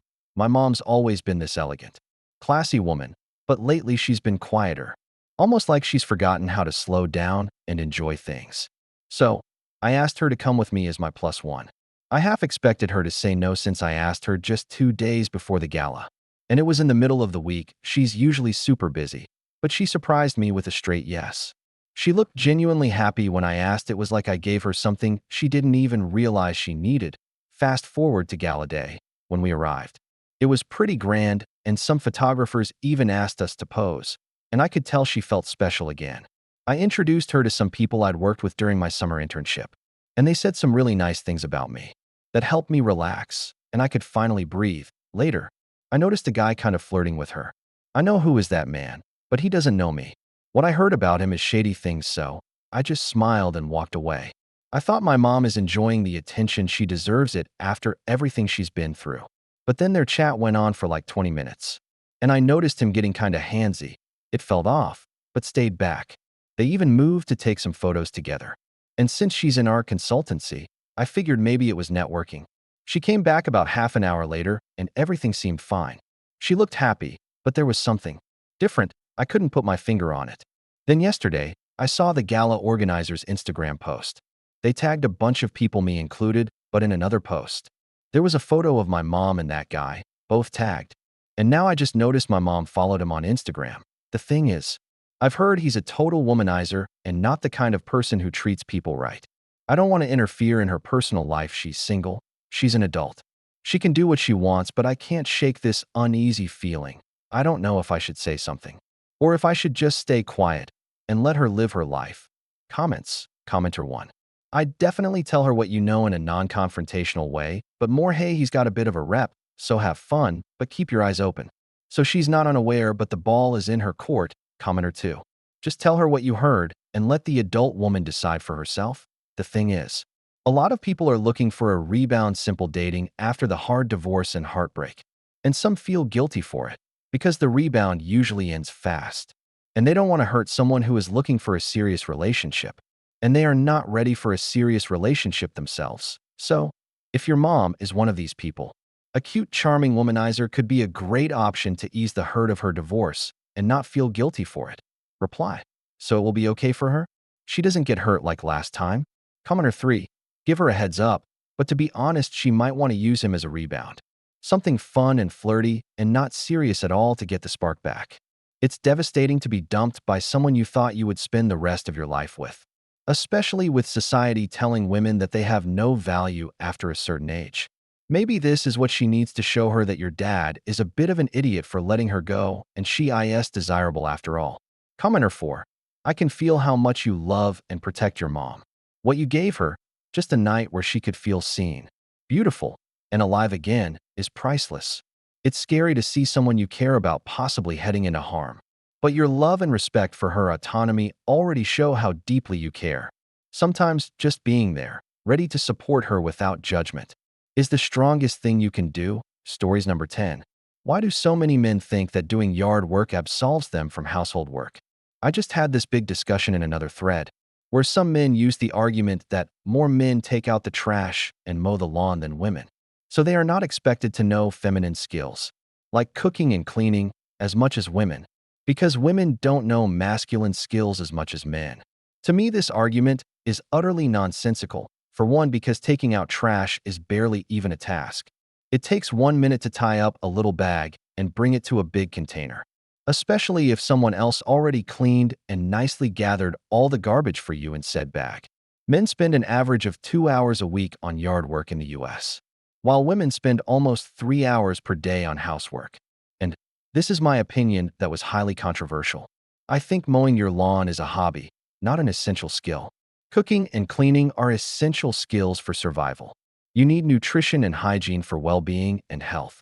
Mowing a lawn is causing an ecological nightmare for purely aesthetic purposes, but I get fined for not mowing the lawn. Okay, women get penalized in work environments for not wearing makeup. That still doesn't make makeup an essential life skill. It just means that you need to stand up against arbitrary rules you think are unfair, instead of just accepting them because they are the norm. There were men that don't even have yards, defending men who say they don't need to do housework because they do yard work. It's truly bizarre, and I don't understand it. Edit. Adding to this, I have a degree in horticulture, so I know very well how much time plant maintenance does and does not take. And just like all the men, I'd much rather mow a lawn once a week than clean every day, hence why I think it's inappropriate to compare a hobby to a task. Comments. Commenter 1. I've been saying for a while now, if taking out the trash is so difficult, I will happily do it if some guy will take on all of my other chores. I really don't know why taking out the trash is considered such a big deal that men can do little else besides. Commenter 2. The book, How to Not Hate Your Husband After Having Kids, lays this out pretty well. All the tasks associated with men have a leisure aspect to them. He gets to be outside, away from the rest of the family. Commenter 3. Many men act like they're doing farm chores when they're doing yard work, not talking about shoveling snow damn near every day for 3 months. That's different. When men were out there milking cows, slinging hay, etc., and doing it starting at 4 a.m. before work, while women were inside cooking and cleaning, that was a more equal division of labor. Now they think using a push-assist mower for 30 minutes once a week gets them off the hook. Now is this all men? Nope. I know plenty who do the actual cooking, shopping, etc., and work, but even more don't. Commenter 4. It's wildly delusional, or maybe even intentionally dishonest, to equate a task list that's 2 hours a week to one that's 3 hours a day. And yet we keep hearing this narrative because it benefits them. Numbers are taken directly from your post. Thanks. Commenter 5. Men don't like doing those chores because they're care work. The unseen drudgery of housework is for women, as all caring is, caring for newborns, elderly, infirm, making food, blah blah blah. All are boring, tedious jobs that pay horribly if you can find someone to do them. But they're boring, tedious, unseen, poorly paid drudgery essential to life. So of course they're women's work. Below lofty men, yard chores, on the other hand, are seen and often require strength, and they're rare, men's work. Women's work, never done, men's work. Done with the sun, stories number 11. My 32F husband 36M staged an intervention after I told him I wanted a divorce. I 32F have been married to my husband 36M for 6 years. It's my first serious relationship. I love him, he's funny, charming, and intelligent, and we share a lot. But he has always been a little hot-headed. Some context first, a few months ago. A situation at work went badly, and I fell into the burnout. I'm autistic. And the burnout has made my executive dysfunction much worse. I've been on sick leave ever since. I have very little energy. Even basic things leave me exhausted. I sleep a lot, socialize very little, skip meals. I know it's bad, but I am doing my best. My husband has been very frustrated that I'm not respecting his needs. We don't have sex. I don't cook every day. And the house isn't as tidy as he'd like, multiple times. I didn't take care of things while he was at work, so he yelled at me. Others, I made him ignore me for hours. I tried to explain that I was struggling too much, and he replied that I was using my situation and exaggerating my symptoms for attention. I tried to push myself to meet his needs and keep up with the house. But every time I quickly got too tired and had to stop. I tried to tell him, but said he didn't want to hear it because he has enough on his plate. I never know if I am going to make him angry. I have been crying almost every day, and I don't know if it's the burnout or if it's because I can't be there for him. I felt like it would be better for both of us to take a break. He refused and said that as his wife, it was my legal duty to be there in sickness and in health. 2 weeks ago, I finally told him I wanted a divorce. He had a meltdown and he yelled for hours, saying I was just confused because of my mental health. He apologized later and said I shouldn't act irrational like that. I hesitated for a few days and I told him I still wanted to leave. And he had another meltdown. Yesterday, I woke up and went downstairs to find my husband, his parents, and my parents, all waiting for me. They said they were extremely worried, that they never get news except from my husband. He reported to them he was scared for me because I was isolating and harming myself. They told me it was okay to need help, that I needed stability. They said they were all there for me no matter what. I cried the entire time. I felt cornered, humiliated, and defensive. I felt like that was not normal, but now I don't know what to think. After they left, he said he contacted my GP and psychologist to let them know how bad it is, and booked an appointment with a psychiatrist on my behalf. He said they all care about me and want to help me be myself again. Part of me still wants to leave, but another part of me wonders if they're right. I still love him, and I'm definitely not at my most stable right now. I am in the fog. To be honest, I feel really selfish and guilty about all of this. I am completely overwhelmed. Could you guys give me an outside perspective on this? Thanks a lot. Edit. Thanks everyone. So many replies. I am grateful. I can't answer everyone right now, but I can give a few thoughts and infos. I see my GP every 2 weeks. I was on Cipralex, but we had to stop because of side effects. Now we are trying mirtazapine. I had already seen a therapist before a few years ago, and my husband called her and my GP yesterday to tell them I needed help before booking the appointment with the psychiatrist he found. I'll go to the appointments and give them my perspective. I have an okay relationship with my parents. They see me as fragile and don't always understand the autism. I think I will try to talk with them about what was going on and ask if I can stay with them temporarily and get better before deciding on the divorce. I'll rest for now. This is a lot to take in. Thanks, everyone. Relevant comments. Commenter 1. Just talk to a psychiatrist, then decide. They can help you more than Reddit. Commenter 2. I agree with everyone saying to go to a therapist before making any decisions. As someone currently in the fog and trying to crawl out of it, I would suggest talking to a doctor before making any big decisions. I struggle with executive dysfunction and other things very similar to you. I get it. Although, the way your husband went about it was messed up and should be brought up in your sessions and fully discussed with your therapist and your feelings on leaving him. If you feel you should leave him during therapy, then do what is best for you. As someone else said, you could separate while seeking help as a way to get yourself better and then make your decisions from there. It's ultimately up to you and what is best for you. I do hope you get the help you need and things will start getting better for you. Update 1. I talked to my parents not long after the intervention to explain my perspective to them. They listened and said they were concerned, but asked me to wait and make sure I was not being oversensitive and that all marriages had ups and downs. I am seeing my past psychologist and my GP while waiting for the appointment with the psychiatrist my husband booked for me. My therapist recommended me to get away, even temporarily, or to set very firm boundaries. I annoyed my husband with that a few times, and he got angry and said I was being dramatic or that my therapist was not a marriage counselor and had no say. I contacted my parents and asked if I could come and stay for a few weeks. They asked if my husband agreed, and I said he didn't know, and they said maybe I should talk with him first. Not long after my husband called me and asked TP stay home. And he came back and grabbed me and screamed and yelled. Said I made him furious, disappointed, and very worried. He asked me how I could do that to him and why I went behind his back. And it was time I stopped playing to be victim and that he did not recognize me anymore, that everyone was worried about my state. He told me he thought we trusted each other and I needed to improve before he had to take measures to help me. I just felt sorry about what I did and for being too emotional again. I think I had an autistic meltdown, but I am not sure. I don't remember everything. I apologized for my behavior, and I tried to initiate sex with him, but he pushed me away. I think he's okay now, but I know he's still hurt. I am feeling guilty, horrible, and anxious. I can't stop pathetically crying. I don't know how to fix myself. I wish that appointment was sooner. How do I stop hurting him? Relevant comments. Commenter 1. Ask your husband first is an incredibly asinine response that tells me your parents think your husband owns you and you do not have individual rights. Acting like they no longer have the responsibility or desire to protect and shelter you as their daughter now that you are married. Men like that escalate. Today it's grabbing you. Tomorrow it'll be shaking you. Next pushing you. And sooner or later it will be hitting. Commenter 2. You need to leave.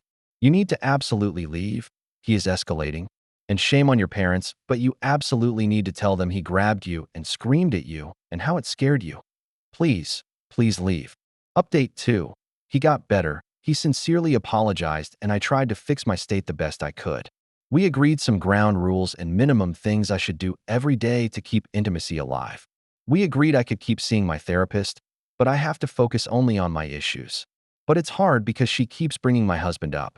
I've also had the first appointment with the psychiatrist. No assessment yet. I want answers.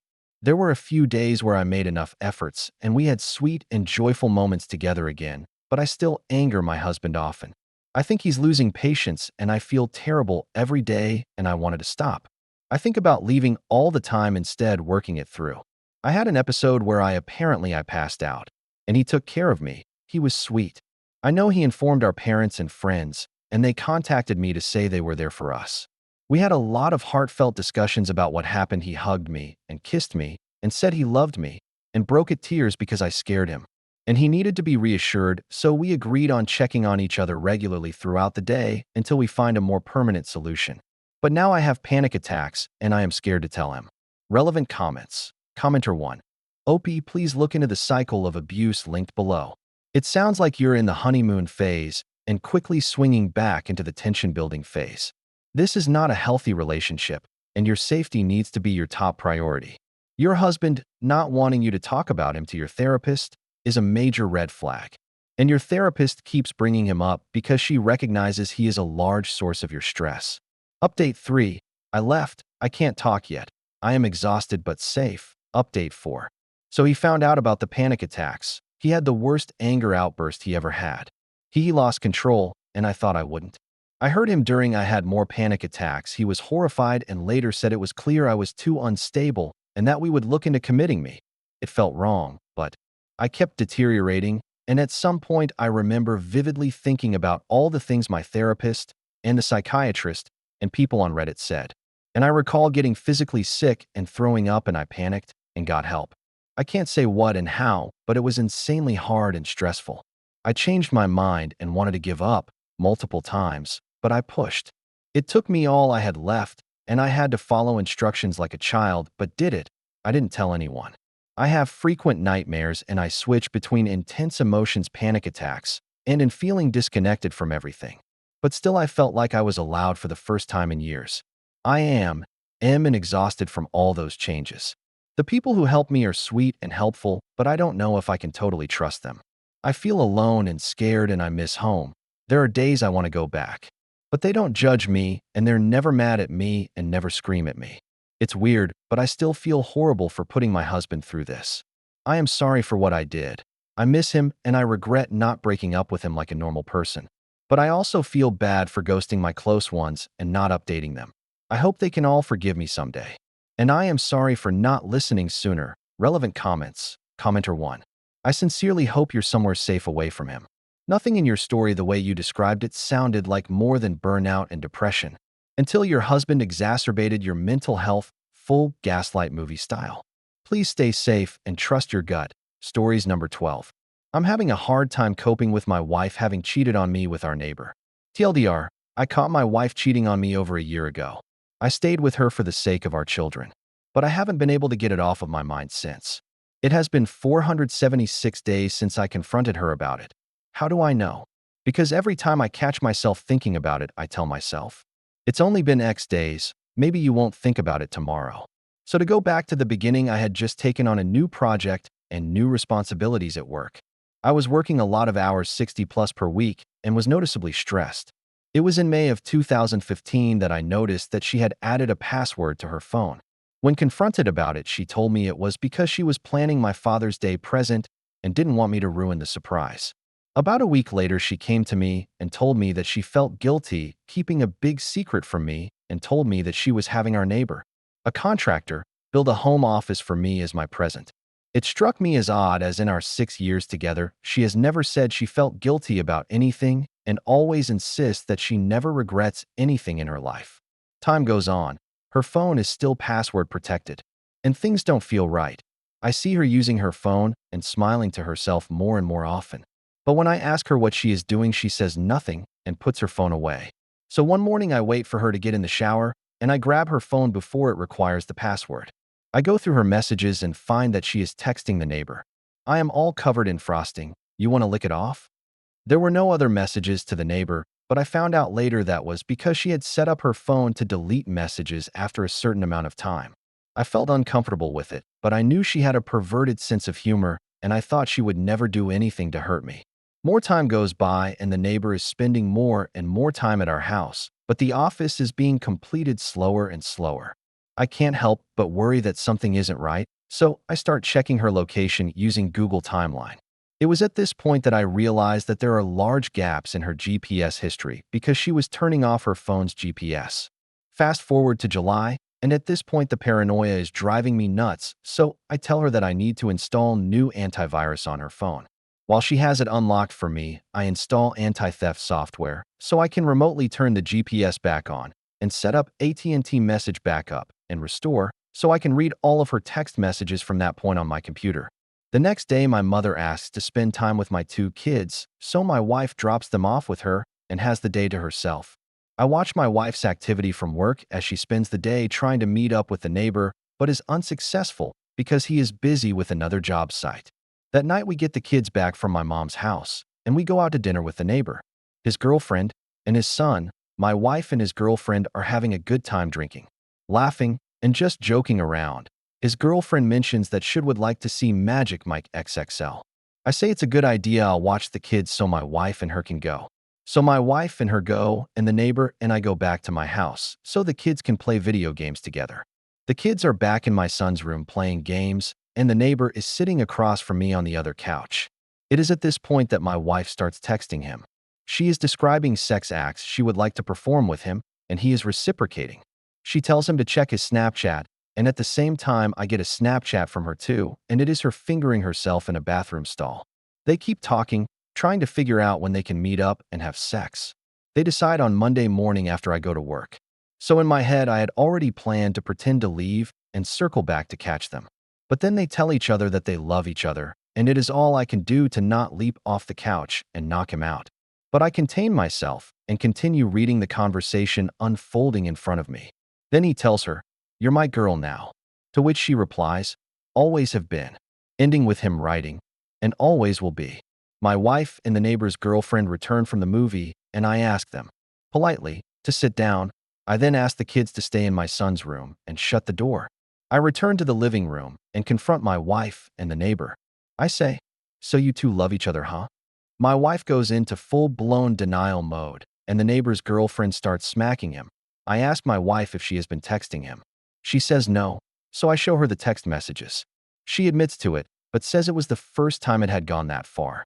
I ask my wife if she has sent him pictures. She says no, so I show her the picture. She admits it, but says it was the first time.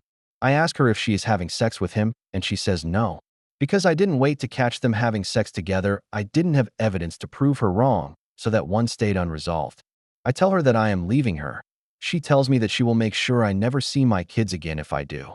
She planned on using the fact that I had attempted suicide in high school to prove me unfit to have the children. She continues to say that it was my fault for being so busy with work and stressed out, that she just wanted someone she could talk to. Then she gives me an ultimatum to decide what I'm going to do, or she will decide for me. The neighbor's girlfriend starts defending the two of them, saying that it couldn't have been serious if they weren't having sex, and that my wife and I are too perfect together to let this break us up. The neighbors go home, and my wife and I argue for the rest of the night about what we are going to do. We go to bed separately, having not resolved anything. We keep going back and forth on the subject all weekend and finally settle on we were going to separate temporarily while we figure out what we want. I was going to stay in the house, and she was going to take the kids and go to her mom's house. That Monday, I go to work, and I get text from her in the middle of a meeting with my bosses stating that she had explained things to our kids, but that they were upset and I need to explain it to them also. I get home from work to find my kids crying. She had told them that mommy had to move out because dad was mad at her. When my son wanted to stay with me, she told him that he can't. My son put it together that if mommy has to move out because I'm mad at her and he must move out, then I must have been mad at him too. My daughter was crying because my son was. I don't think she was old enough to understand what was happening. It was at that moment I realized she was going to drag the kids through hell if I left her, so I swallowed my feelings and begged her to stay. She agreed and insisted that I apologize to our neighbors since we were still going to need to hang out with them because our sons are good friends. I hate it, but I do it anyway. We still hang out with them from time to time, and they come to our various birthday and holiday parties. But I do anything for my kids, and I behave civil every time. Things died down for a while. I still think about it constantly. I worry how can I keep from making her so unhappy that she cheats on me again. Then almost a year from the original incident. Around Father's Day again, she sent him pictures again. She claims it was an accident, that she meant to send them to me instead. I don't fully believe her, but I move on anyway. Things have been quiet on that front for about 4 months now, but I still think about it constantly. This is going to sound stupid, but I feel like I have a part of my brain that I can't shut off. That is always thinking. I used to use that to solve programming problems, and it made me very good at my job. But ever since this incident, the only thing it thinks about is her and him and if I did the right thing. My job performance has suffered, and I feel like I haven't gotten sleep in months. I'm afraid that after this much time, and the fact that I begged her back, that to say that I want a divorce now would only make her more vindictive towards my children and I. I just feel like I have put myself so deep in a hole that I can never get back out. I haven't really talked to anyone about this. I didn't want to talk to my mom about it because I felt she would treat my wife differently, and I didn't need the two fighting any more than they already do. I tried talking to one friend about it, but his advice was to put my trust in God, but that was not much solace for me as I am an atheist. So I have no clue what to do with my feelings or how to move on from this. Update 1. Instead of trying to fix something she doesn't want to fix, she has refused counseling several times in the past before this even happened. I'm going to get myself and my kids out. I meet with an attorney next week. Thank you everyone for helping me see how far I had my head up my ass. Update 2. I would like to give a heartfelt and sincere thank you for the advice and support I have received here. No one could have foreseen the tragedy that resulted from me filing for divorce. You guys perform a wonderful service to those in need, and I hope you continue to do so in the future. Edit. I would never ask for donations. I think it is incredibly tacky. I've worked very hard for everything I have in life. But because there has been a GoFundMe created by her family, and I can't guarantee that they won't turn around and use it to support her in some way, I just ask that you help spread the GoFundMe that my employer created for me. Update 3. If anyone has any experience with GoFundMe that could give me advice, it would be greatly appreciated. My former mother-in-law has created a GoFundMe using my last name and pictures of the children to raise funds for the mother who murdered them. She intends to use them for her daughter's medical and legal expenses. What should be done about this? Update 4. Jason in hell came to us seeking support. So we encourage anyone who can offer him support, especially local to him, to reach out. Alternatively, there's also a GoFundMe page in memory of his children. The intent behind much of the tough love advice in the original thread was obvious to all of us reading the thread and upvoting comments, as well as to Jason and Hell himself. However, the tone used for quite a number of comments was unnecessarily harsh and may have failed to consider the reality of the situation as best as we could have known. Hindsight is 2020, ultimately. This speaks to the fact that everyone participating here is doing so with limited information and should be open to the possibility that there's more than meets the eye whenever providing guidance and advice. Going forward, all we ask is to please observe tone when providing advice and realize the potential for complications which might make any advice difficult to follow. Something which seems obvious to any one of us is rarely ever obvious to someone in the weeds of the relationship itself.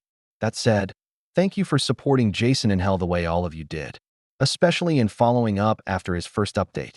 Let's see if we can extend that support further. Final update, TLDR. I am doing better, and I continue to get better every day. I guess the first question to answer is how am I doing? And to that I would say I am doing well. I have bad days, but I would think that is to be expected. It is just important that I, or anyone going through something, continue to use the support of friends and family, as well as good coping skills to not let myself be completely defeated on those bad days. I won't lie, I struggled to get back to where I am. For some time I refused to sleep because of combination of fear of what I would wake up to and nightmares about that night. For a time I used alcohol to sleep, but my family loved me enough to take it from me before it became a damaging and permanent habit. I was hospitalized because I did have thoughts of ending my life because I missed my children so much. From that I learned that you should never be ashamed of your mental health, and not seeking treatment will only make it worse. Not better, we have all heard it, but if you or a loved one is struggling, seek immediate assistance. Your life is too important to throw away in a moment of weakness. By putting off treatment, I only caused everything else in my life to suffer. I lost my job and became reclusive to the house. But don't worry, I have been back to work since December, and I have nearly regained my former position and salary. So I am good and require no assistance. The second question would be, how do I feel about the sentencing?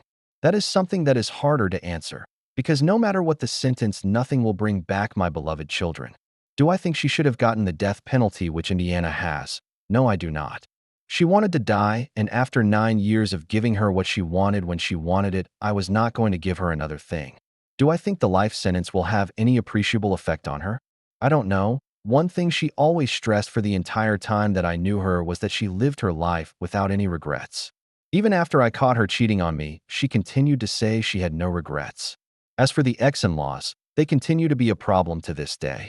Shortly after everything happened, they changed the locks on the home I was renting from them with my property still inside.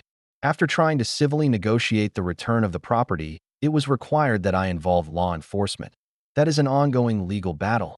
A member of the family accused me of stealing property I had purchased from them prior to the death of the children and threatened to take action against me unless I paid double what I had already paid them.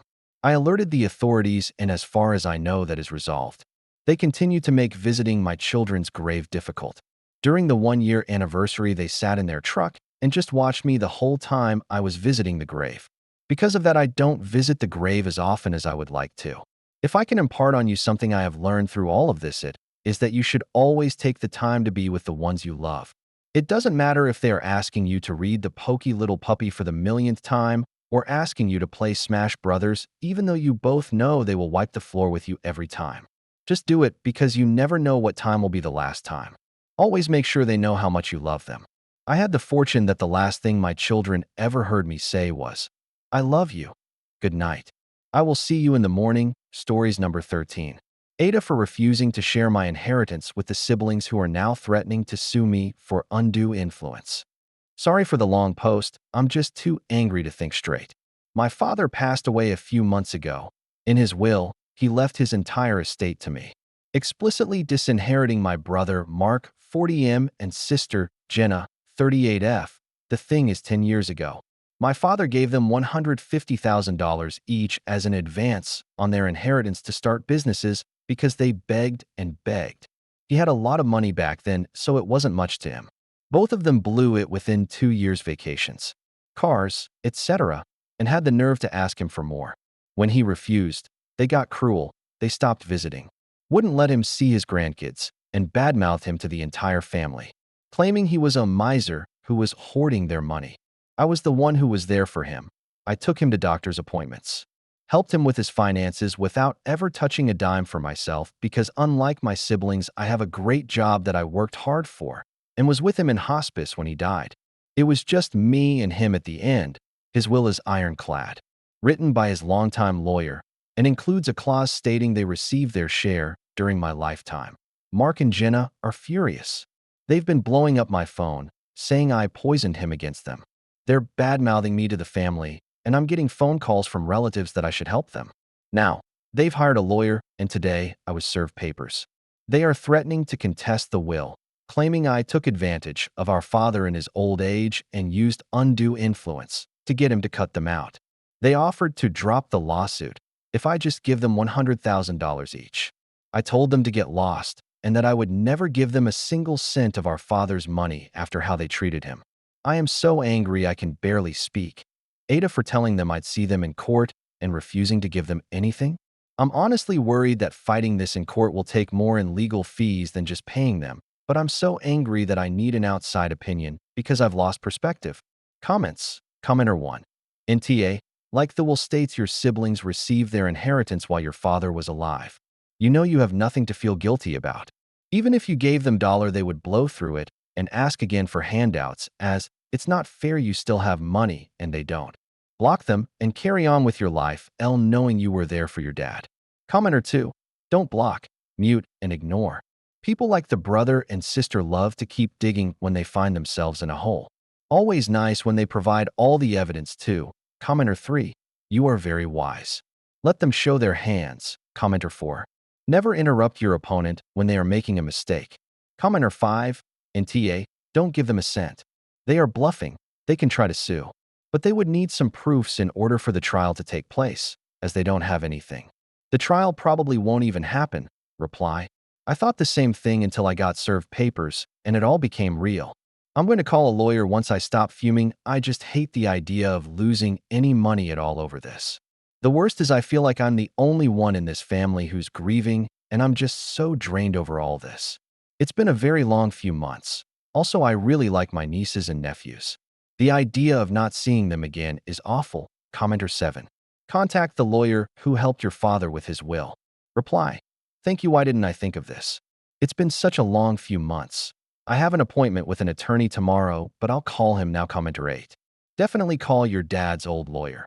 He may have drafted some form of acknowledgement that the prior payouts to your siblings were made as their early inheritance distribution. If they signed anything like that, they are dead in the water. If their lawyer sees that, they will drop your siblings as clients in a heartbeat. Update. Just wanted to make a quick update. Thanks to everyone who suggested contacting the lawyer who drew up the will. I sent him all of the papers and texts I'd received. And it turned out that sending people texts in California that say things like, "It won't stop until you give us the money," is considered criminal extortion by letter, which is a felony. He contacted their lawyer, and it turns out they'd lied to him about a lot of things, and he was not enthused about the extortion. Everything fell apart pretty fast, and it didn't cost me anything. I'll probably never see my nieces and nephews again, at least not until they're much older. And the other family members are angry at me because they feel the extortion was actually my fault for giving them no other options. I decided I'm going to just move away and find peace elsewhere after I'm done dealing with the estate. I can't believe things got so ugly over money, but I'm out. Some people commented in my original post that they'd had similar experiences, and I really feel for you all. It's a really unfair position to be put in, and there's a helpless element to it that just sucks. Learned a valuable lesson about the importance keeping receipts. Comments. Commenter 1. Thanks for the update. People get really unhinged when death and money are involved. Glad you'll be able to get some space, and I'm sorry for your loss. Reply. I'm realizing their goal is just to have everyone be as miserable as they are. It's not really about the money. It's that I might be happy, and they'll still be miserable, and that's unacceptable for them. Even if they had the money, I don't think anything would have changed. I hope the kids rebel and turn into decent human beings as they grow up. If they do, I hope to hear from them someday. Commenter 2. Consider writing letters for your nibblings. Giving them a short summary of the truth of what happened, since you know their parents are going to absolutely trash you to them. and let them know you'll always love them and be there for them. Then talk with your lawyer if it's possible to have those letters served to them on their 18th birthdays. Stories number 14. Aita for choosing to have a baby with my wife. This has caused immense drama within my family, so I need some outsiders to weigh in. I met my wife when I was 25 and she was 42. We instantly hit it off and got married a year later. I'm now 30 and been happily married to my wonderful wife for 4 years. Recently, we had the major discussion about children and decided we would look into IVF. We decided I would carry the baby due to my wife's age and her work schedule.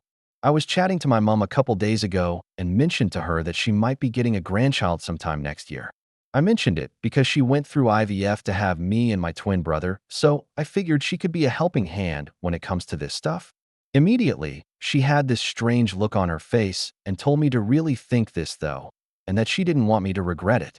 When I asked her why she was so against it, her claim was that my wife wouldn't be around as long for our child's life due to her age. And she then admitted that she has always side-eyed our relationship, and this whole baby thing makes her super uncomfortable. She then let her sister know, who then told the family, and now my family are all chiming and claiming I'm going to regret this, as my wife is considerably older than me and has the means to just up and leave if she got overwhelmed leaving me with a baby. They also think she is too old to have a child. Please help, as I'm lost on what to do, and I'm seriously considering blocking my entire family for the time being to stop them from telling me I'll 100% regret this. I am a woman who plans on getting pregnant. Forgot to mention this TY for all the responses. I'm going to message mom that I need space from her and the rest of the family and move on with my life. I'll probably leave this account soon as I've gotten what I needed from it. Comments. Commenter 1. NTA. By the way, there are a ton of men having children at 45. And quite a lot of women too, generally. There might be some trade-offs, like an older parent will tend to be more financially secure and more emotionally mature. But they will have less energy, definitely varies person to person. I do think it's important to sort out if you both definitely want to be parents. And also what the financial arrangements are. If you are taking on more of the childcare and it's impinging on your ability to advance your career, then your spouse should contribute to retirement accounts in your name. That type of thing. Reply. That's what we are currently chatting about. We are pretty open books, so I think most topics like that should be covered. Commenter 2. Well, you're NTA, but I think the family's concern is legitimate. I'm 66 and honestly, I'm tired. Wish I didn't have to continue working several more years. And I have no children. You will be birthing the baby, and by the time that child finishes high school, your wife will likely be 67 to 68. Add about 4 to 5 more years for college, and yeah, the two of you need to be extremely committed. And while you can certainly move ahead, I tend to think that perhaps you should both consider a pre-birth legal arrangement for child support should either both of you decide to separate, plus perhaps careful estate planning preconception.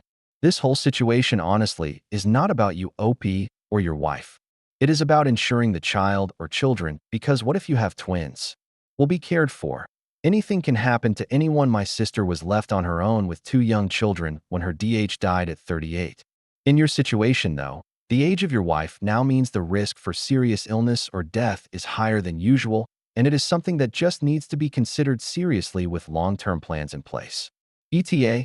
Take a look at research on delayed childbearing to help evaluate your decision.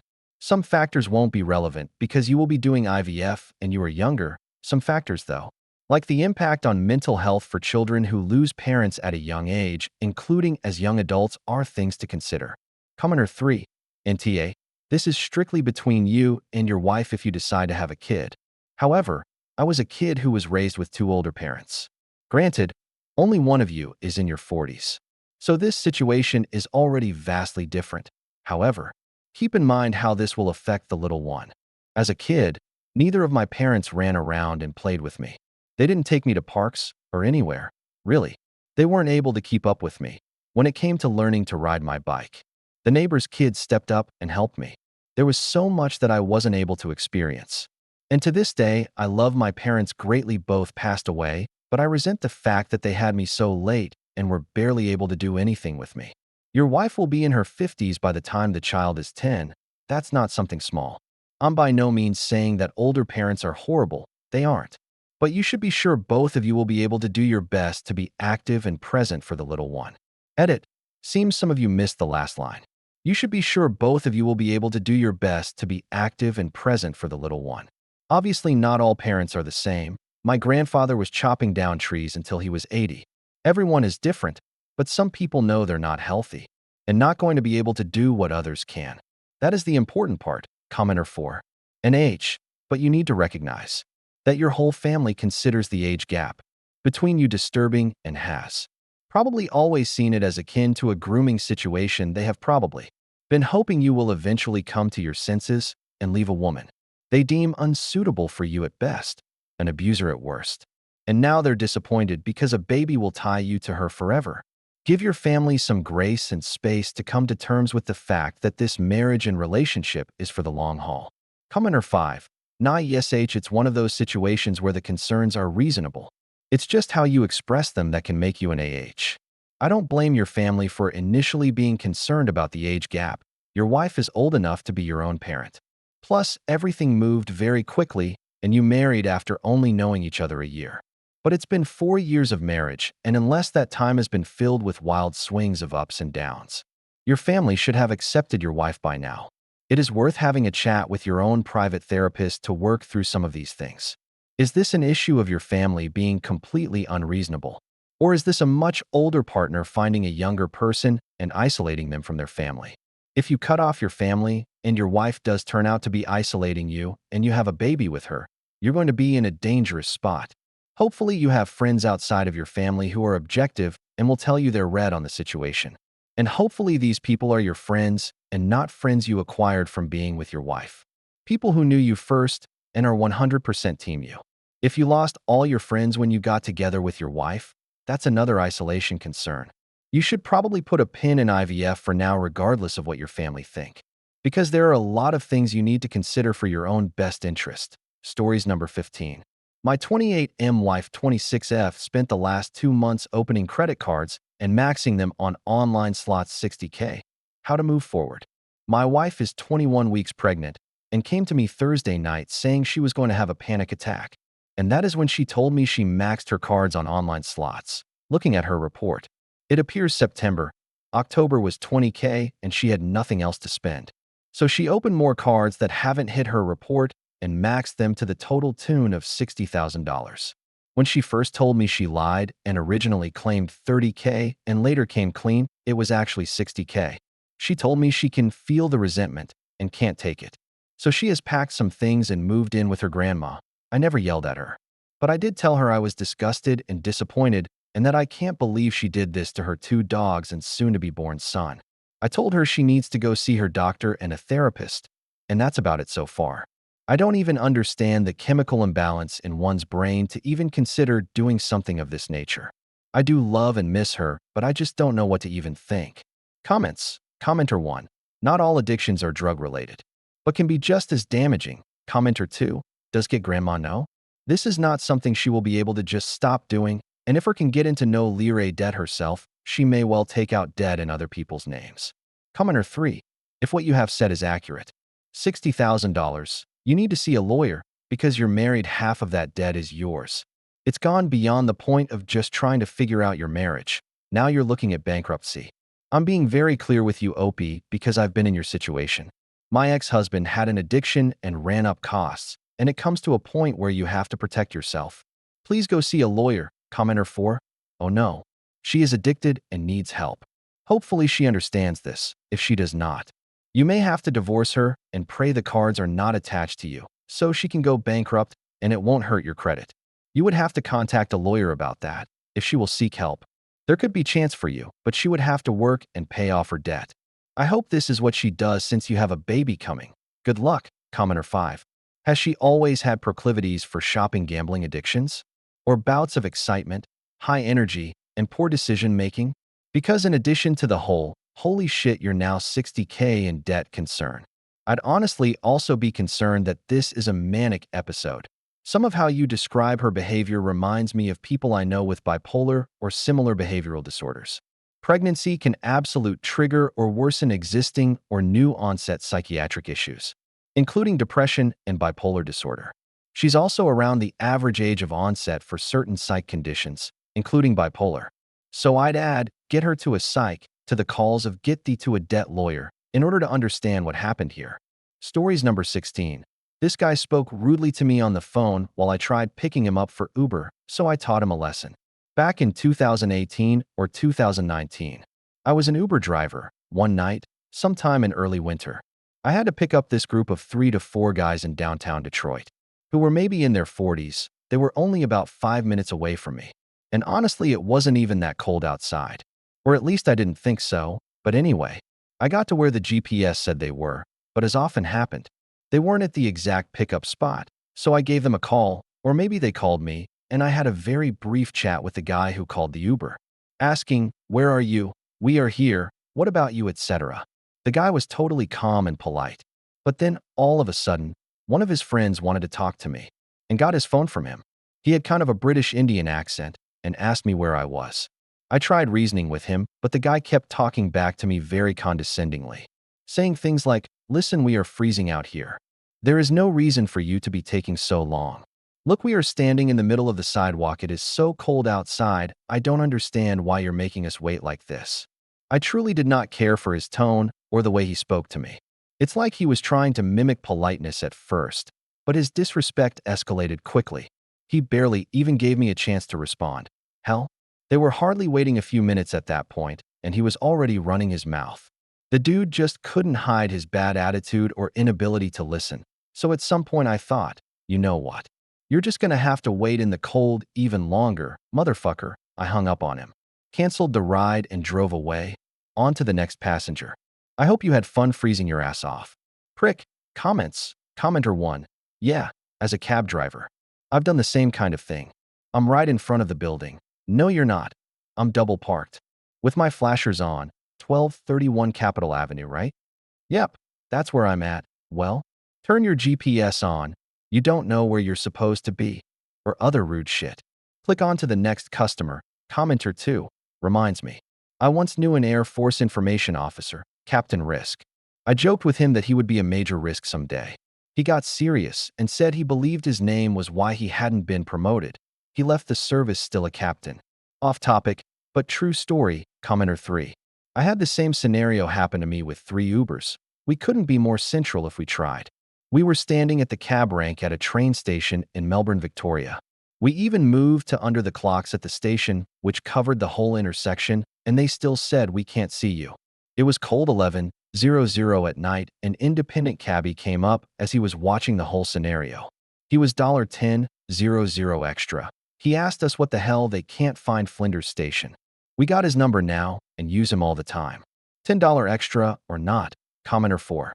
Bar district in a college town.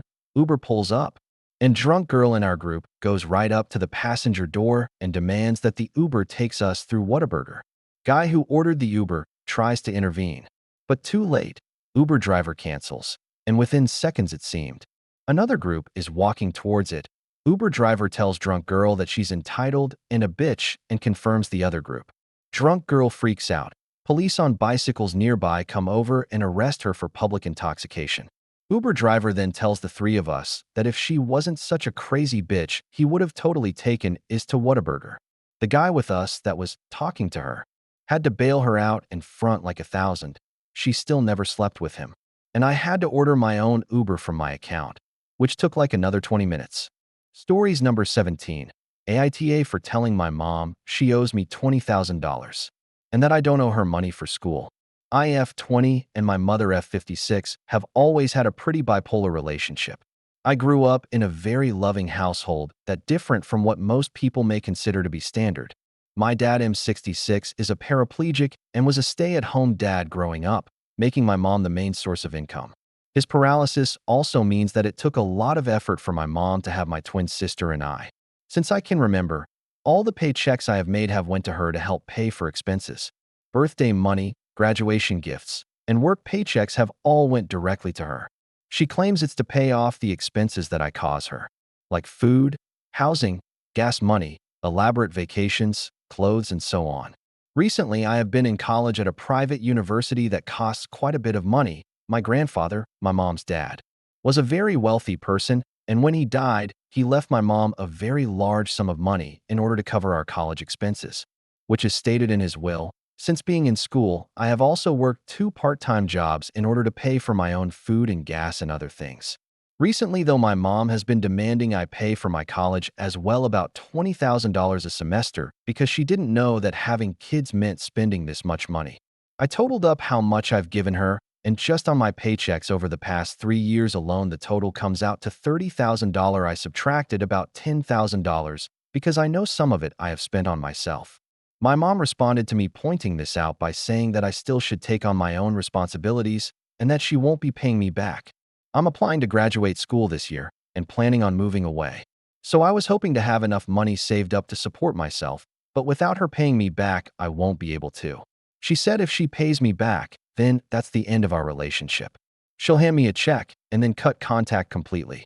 I told her I don't owe her money for school because my grandfather left more than enough to cover it, and she refuses to use it. She said I'm abusing her and should respect her more for choosing to support me for this long. Edit.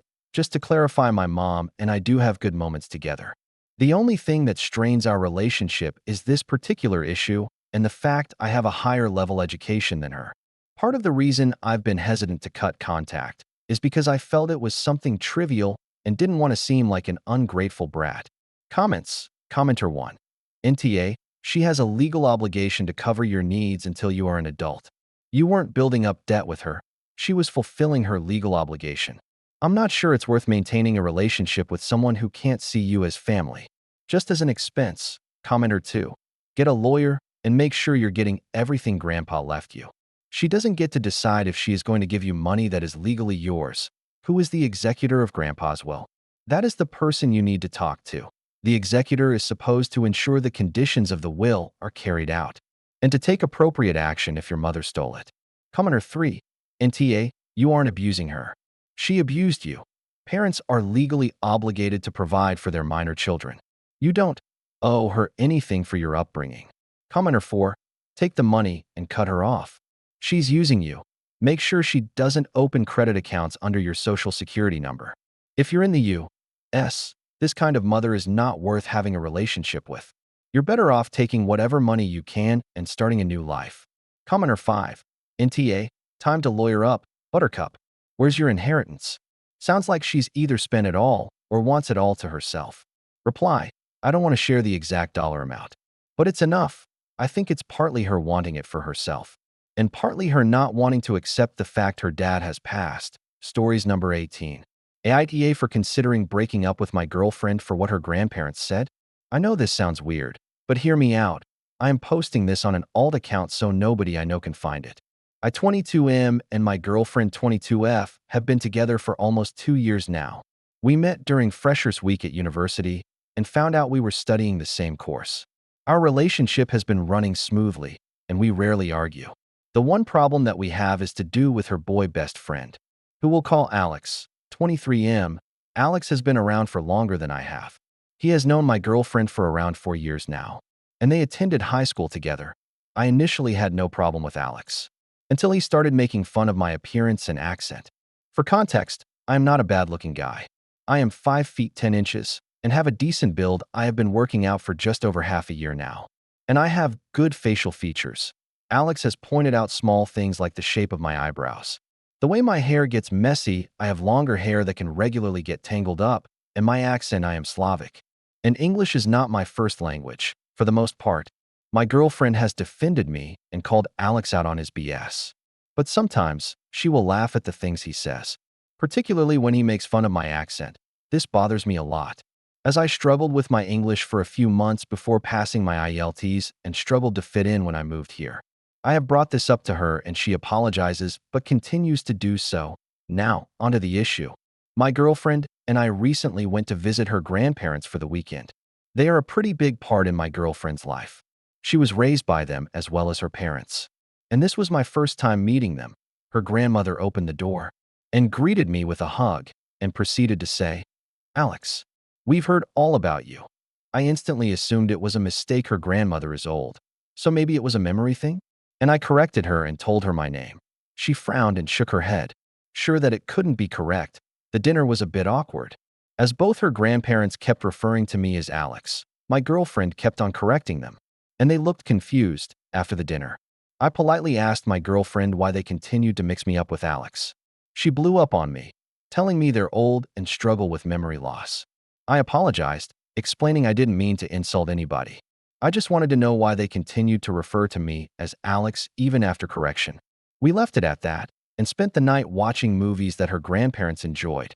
I was setting up the bed in the spare room for me and my girlfriend when I overheard her grandmother and her talking. My GF was talking in a hushed tone about Alex. Her grandmother kept asking why she hadn't brought Alex along like she said she would. I couldn't hear my girlfriend very well, but she told her grandmother something came up, so she had to bring me instead. I was surprised, as we had this trip planned for a couple of weeks beforehand. I heard her grandmother asking how Alex was doing and when they'd get to see him again. I am really confused. I asked my girlfriend about it in bed, and she insisted that her grandmother just struggled with memory loss and didn't know what she was saying. I asked if she had planned to bring Alex to her grandparents, and if so, I would have had no problem with it if she'd have simply let me know. She blew up on me again, insisting I didn't understand her relationship with Alex. She called me a few petty names and told me to sleep on the pull-out couch. I reluctantly agreed and laid awake all night thinking about the conversation. Since then, my GF has been more irritable and nothing I say makes her want to talk to me. She has been calling Alex regularly and refusing to tell me why she's so upset. This is deeply confusing me, as I didn't come across as insulting in any way. I have considered breaking up with her a couple of times, as this behavior is completely out of the blue, and her refusal to communicate properly is worrying me. Any advice? Would I be the AH if I broke up with her? Edit. Thank you for the replies and helping me realize that this was never just about what her grandparents have said. My girlfriend's behavior is unacceptable, and I will be having a talk with her tomorrow which will ultimately end in splitting up with her. I will post a short update tomorrow for anyone who is interested. Relevant comments. Commenter 1. A. Stop apologizing and backing off whenever your girlfriend lies to your face and throws a tantrum to deflect from her obvious emotional cheating at the very least. Reply. Thank you for your reply. She has never really blown up on me before this instance, so I was shocked and didn't really know how to react. I didn't want to create a scene at her grandparents' house. I realize I could have continued to question her instead of backing off though. Commenter 2. What makes me feel as though she may be into him is that instead of talking with you, she blows up on you at any mention or question. Why is she being so immediately defensive, if, like you said, you've never had to question or give her a reason to be? At the end of the day, you know her better than I do. Maybe she is like that for anything you question or ask her about. Reply. She is not usually like this. That is what caught me off guard. She is a very open and honest woman. Her defensiveness was completely out of character for her. We have never had a big argument before this. I have always trusted her, and she has always trusted me.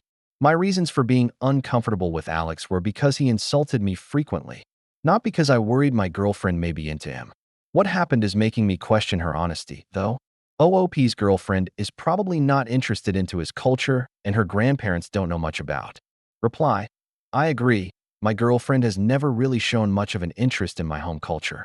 She tried to learn my language, but dropped it because she said it was too difficult. I didn't have a problem with it. I agree that her grandparents shouldn't have been getting me mixed up with Alex on multiple occasions. It makes me think she rarely talks about me, or simply doesn't. They didn't even seem to recognize my name. OOP should talk with his GF, break up with her if she doesn't want to admit the truth. Reply. I didn't think of it like that. To be honest, if I break up with her over this, it might backfire and she could make me look like the bad guy. I do not want this to happen, as a lot of my friends are through her. Maybe I should talk this out with her first? Commenter 3. Yeah, definitely talk about it with her first.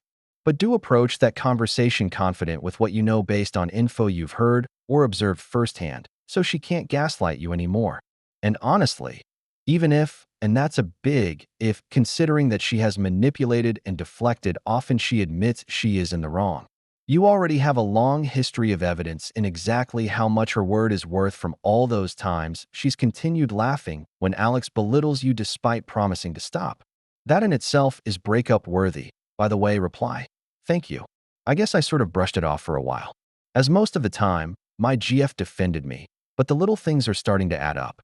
And this situation is definitely sketchy, now that I think about it. A lot of the times she promised me to stop, and it happened again. She didn't really think she was in the wrong. She told me she laughs at everything, and it is just a reflex for her. And she wasn't actually making fun of me by laughing at what Alex said. I think a bigger conversation needs to be had. OOP on his GF's grandparents and their memory loss. And if she has told them much more about Alex than OOP. Reply, honestly, I was thinking the exact same thing. My grandmother back in my native country is 89 and her memory is still sharp. I don't think my girlfriend's grandparents were getting confused because of their memory loss. I think my girlfriend has definitely spoke about Alex with them, possibly more than she does myself. I will be having a conversation with her tomorrow when I go to see her after work. Edit. To my knowledge, her grandparents do not have dementia or Alzheimer's, or any disease that will affect their memory. She simply told me because they are old they are losing their memory. Commenter 4. She's telling you that you're secondary to Alex. Reply. I really hope this isn't the case. I love my girlfriend, and up until now I've had no real reason to question her intentions. Commenter 5. And now you have a reason to question her intentions. And if her response to your questions is to blow up, that isn't a good sign. Communication and feeling heard are vital to a relationship. Good luck. Reply. Thank you. I am seeing her in a couple of hours. I am going to have a talk to her in which I am going to break up with her. I realize a lot of this is more than just what her grandparents have said. It is feeling like I have to walk on eggshells around Alex and my girlfriend doing little to make me feel comfortable when he pokes at my accent. Update. Aita for considering breaking up with my girlfriend for what her grandparents said? Hi. I am writing this in my car, and what just happened completely baffled me.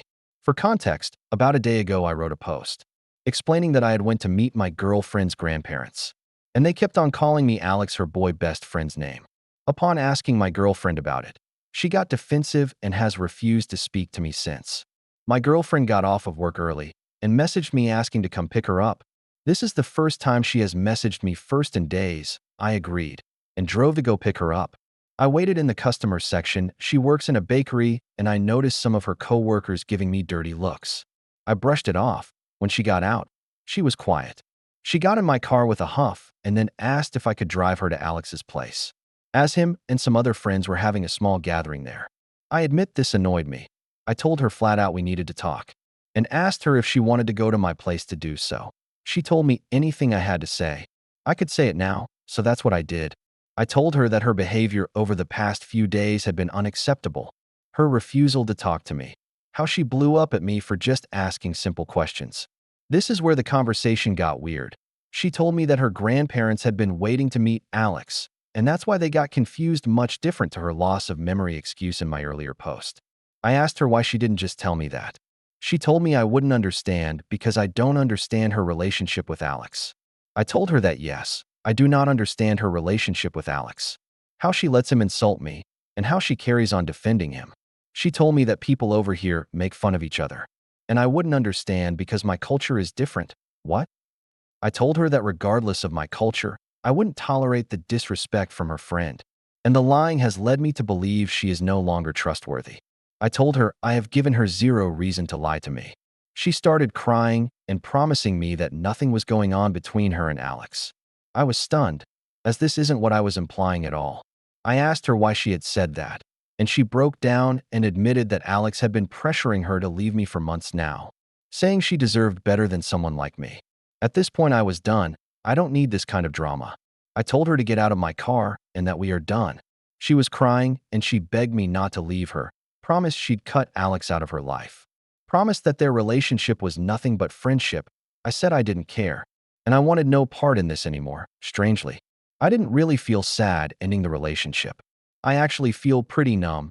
Her attitude suddenly shifted. She hit my arm and told me I just didn't understand, and that Alex was right. She should have left me sooner, etc. I just told her to get out of the car. She was still crying, and she slammed the door pretty hard and stormed off. Now she's texting me, apologizing and promising we can work this out. I've had a couple of texts from mutual friends asking what happened, as my girlfriend sent them texts calling me controlling and toxic. Why would she want to get back together with me if she's telling our friends that? I put my phone on Do Not Disturb, and am now writing this update. I don't feel sad right now, but maybe that's because I'm in shock. I wrote this update for the people who gave me the courage to leave this relationship. Thank you for all your advice. Edit. I told our mutual friends the story and shared the post with them. They said they always found her relationship with Alex weird. I also shared with them the texts my ex-girlfriend was sending me. They were immediately pissed that she was trying to play them fool. None of my mutual friends have took my ex-girlfriend's side, yet. All of them have apologized to me for the unnecessary drama she was causing, and said they were going to keep their distance. A couple of our friends, we are a big group, who did not reach out have blocked me on socials. Guess the trash took itself out. For now, I am feeling good. I have been hanging out with my cats and ordered takeout food. My roommate gets back from his parents' house tomorrow, so I will update him on the situation when I can and ask him to be there when my ex-girlfriend collects her stuff. As for my ex-girlfriend, I sent her a text message telling her to only contact me when she was going to collect her things. I muted her texts and calls and will only check again when she's due to come and get her things. Once that's over, I will block her. I'm feeling pretty good about my decision now. Thank you for all the comments. I will respond to as many as I can. I may have another small update on the weekend, as my ex-girlfriend and I are attending the same house party for Halloween. For now, take care, and thank you to everyone who has commented me. Relevant comments. Commenter 1. Can you just block her and her flying monkeys? Her relationship with Alex is obviously more important to her than hers with you, and even she does not realize it. I mean, her grandparents thought she was bringing him for the visit. Let Alex have her, work her out of your system, and live your best life. And TA. Still, reply. I will be blocking my girlfriend once she has collected her things from my place. As for Alex, I do not have him on any social media, nor do I have his number. Her friends who are messaging me are also my mutual friends. I will not block them yet. They did not attack me. They just wanted to know the full story if they continue to support my girlfriend. I will definitely limit contact with them. Thank you. Commenter 2. Share her text messages with your mutual. Let them know she wants to get back with you, and you do not understand why since you are so toxic and controlling. And stay away from her. She has too many red flags. Reply. Thank you. I will be staying away from her. And as for my friends, I plan to show them this post and my girlfriend's texts once I am in a better headspace. I don't care what she tells her family or Alex about me, but I won't let her try to manipulate my friends. Commenter 3. Also tell them that she hit you when you broke it off. It's important information. She is already trying to make people think you are abusive with the words she is choosing to use. Protect yourself by getting the real story out as fast as you can to as many people as possible. The first version people hear is the one they tend to believe even if proved false. Reply. I told my friends everything. Every one of them who messaged me is on my side. A couple of our friends have blocked me on socials. But to be honest, those couple were just her friends. We only spoke out of courtesy. I had no doubt that my friends would stick by my side, to be honest. They are smart people and see through my ex-girlfriend's deception. Commenter 4. Hey man, you set your boundaries and put your foot down, and I'm proud of you for that. Alex is a chump and seems to be manipulating her for malicious reasons. Unless she's lying about your relationship to Alex like she did to your mutual friends. Suspicious behavior nonetheless. Glad you're out of that situation. I hope you find what you deserve. Don't lose yourself. Remember, you are the embodiment of proof that the love you seek out there exists. Don't give up on that. Reply. Thank you so much. I really appreciate this comment. She probably is lying about our relationship. It wouldn't surprise me anymore. And as for me, I will be fine. Thank you for your kind words. Commenter 5. How old is she again? 22 you said? For real? Because it's giving teenager in the behavior and excuses. And it looks like she's been shit-talking you at work because of the looks the coworkers gave you. Anyways, good riddance to bad rubbish, as they say. Girlie was most likely using you to force Alex to actually date her for real instead of playing around with her. But he's not going to, or if he is, it'll be until he gets bored, aka the next attractive skirt comes along. And deep down she knows this. That's why she wants to keep you around. If her little smear campaign bothers you, you can always set the record straight with her texts. As for people make fun of each other, listen, I'm a Latina. As in small country in South America, Spanish-speaking Latina. In my country and in the culture in general, yes, we make fun of each other. The way siblings tease each other playfully. Some banter may seem a little too much to outsiders, but that's the thing. You don't mess with someone you don't fully trust. Because the teasing and joking and roasting each other comes from trust and friendship, and even then. In the last few years and generations, people don't go for the cheap shot of looks unless you're actually fighting. You go for behaviors. You go for situations the other person has passed that are somewhat light. You don't go for the cheap shots unless you are fully intending to offend. Which is what little girl and little boy I'm calling then that because of their maturity levels not age were doing. You're good now that you got rid of the nuisance, and they deserve each other. And for what is worth, I have best friends in both men and women. I'm a best friend of both men and women. You know what we don't do? Disrespect partners. He wasn't a best friend. He was a guy she wanted, but who kept her at arm's length. That's not a friend. Reply: wow. I have just read this comment, and thank you for taking the time to write it. You are right. Alex is probably someone she wants to keep at arm's length because of the attention he gives her. I am Polish native, and we do make fun of lightheartedly our friends too. Keyword: friends. Alex was not my friend. The first time we met and I spoke to him, he burst out laughing and poked at my accent. He lacked basic respect, which is what made me skeptical of him in the very first place. He is not a good person, and I am not the only person he makes fun of. He makes fun of my girlfriend's other guy friends for shallow things, e.g. being short, being overweight, being slow, all things that can break down their character in his eyes. All things they are insecure about. They are both immature and not worth my time. Thank you. OOP on his ex's racist comments. Reply: honestly, I feel like I brushed this off a lot more than I should have. Poking at my culture as a reason for not understanding her was extremely out of line. I am Polish, and this isn't even true.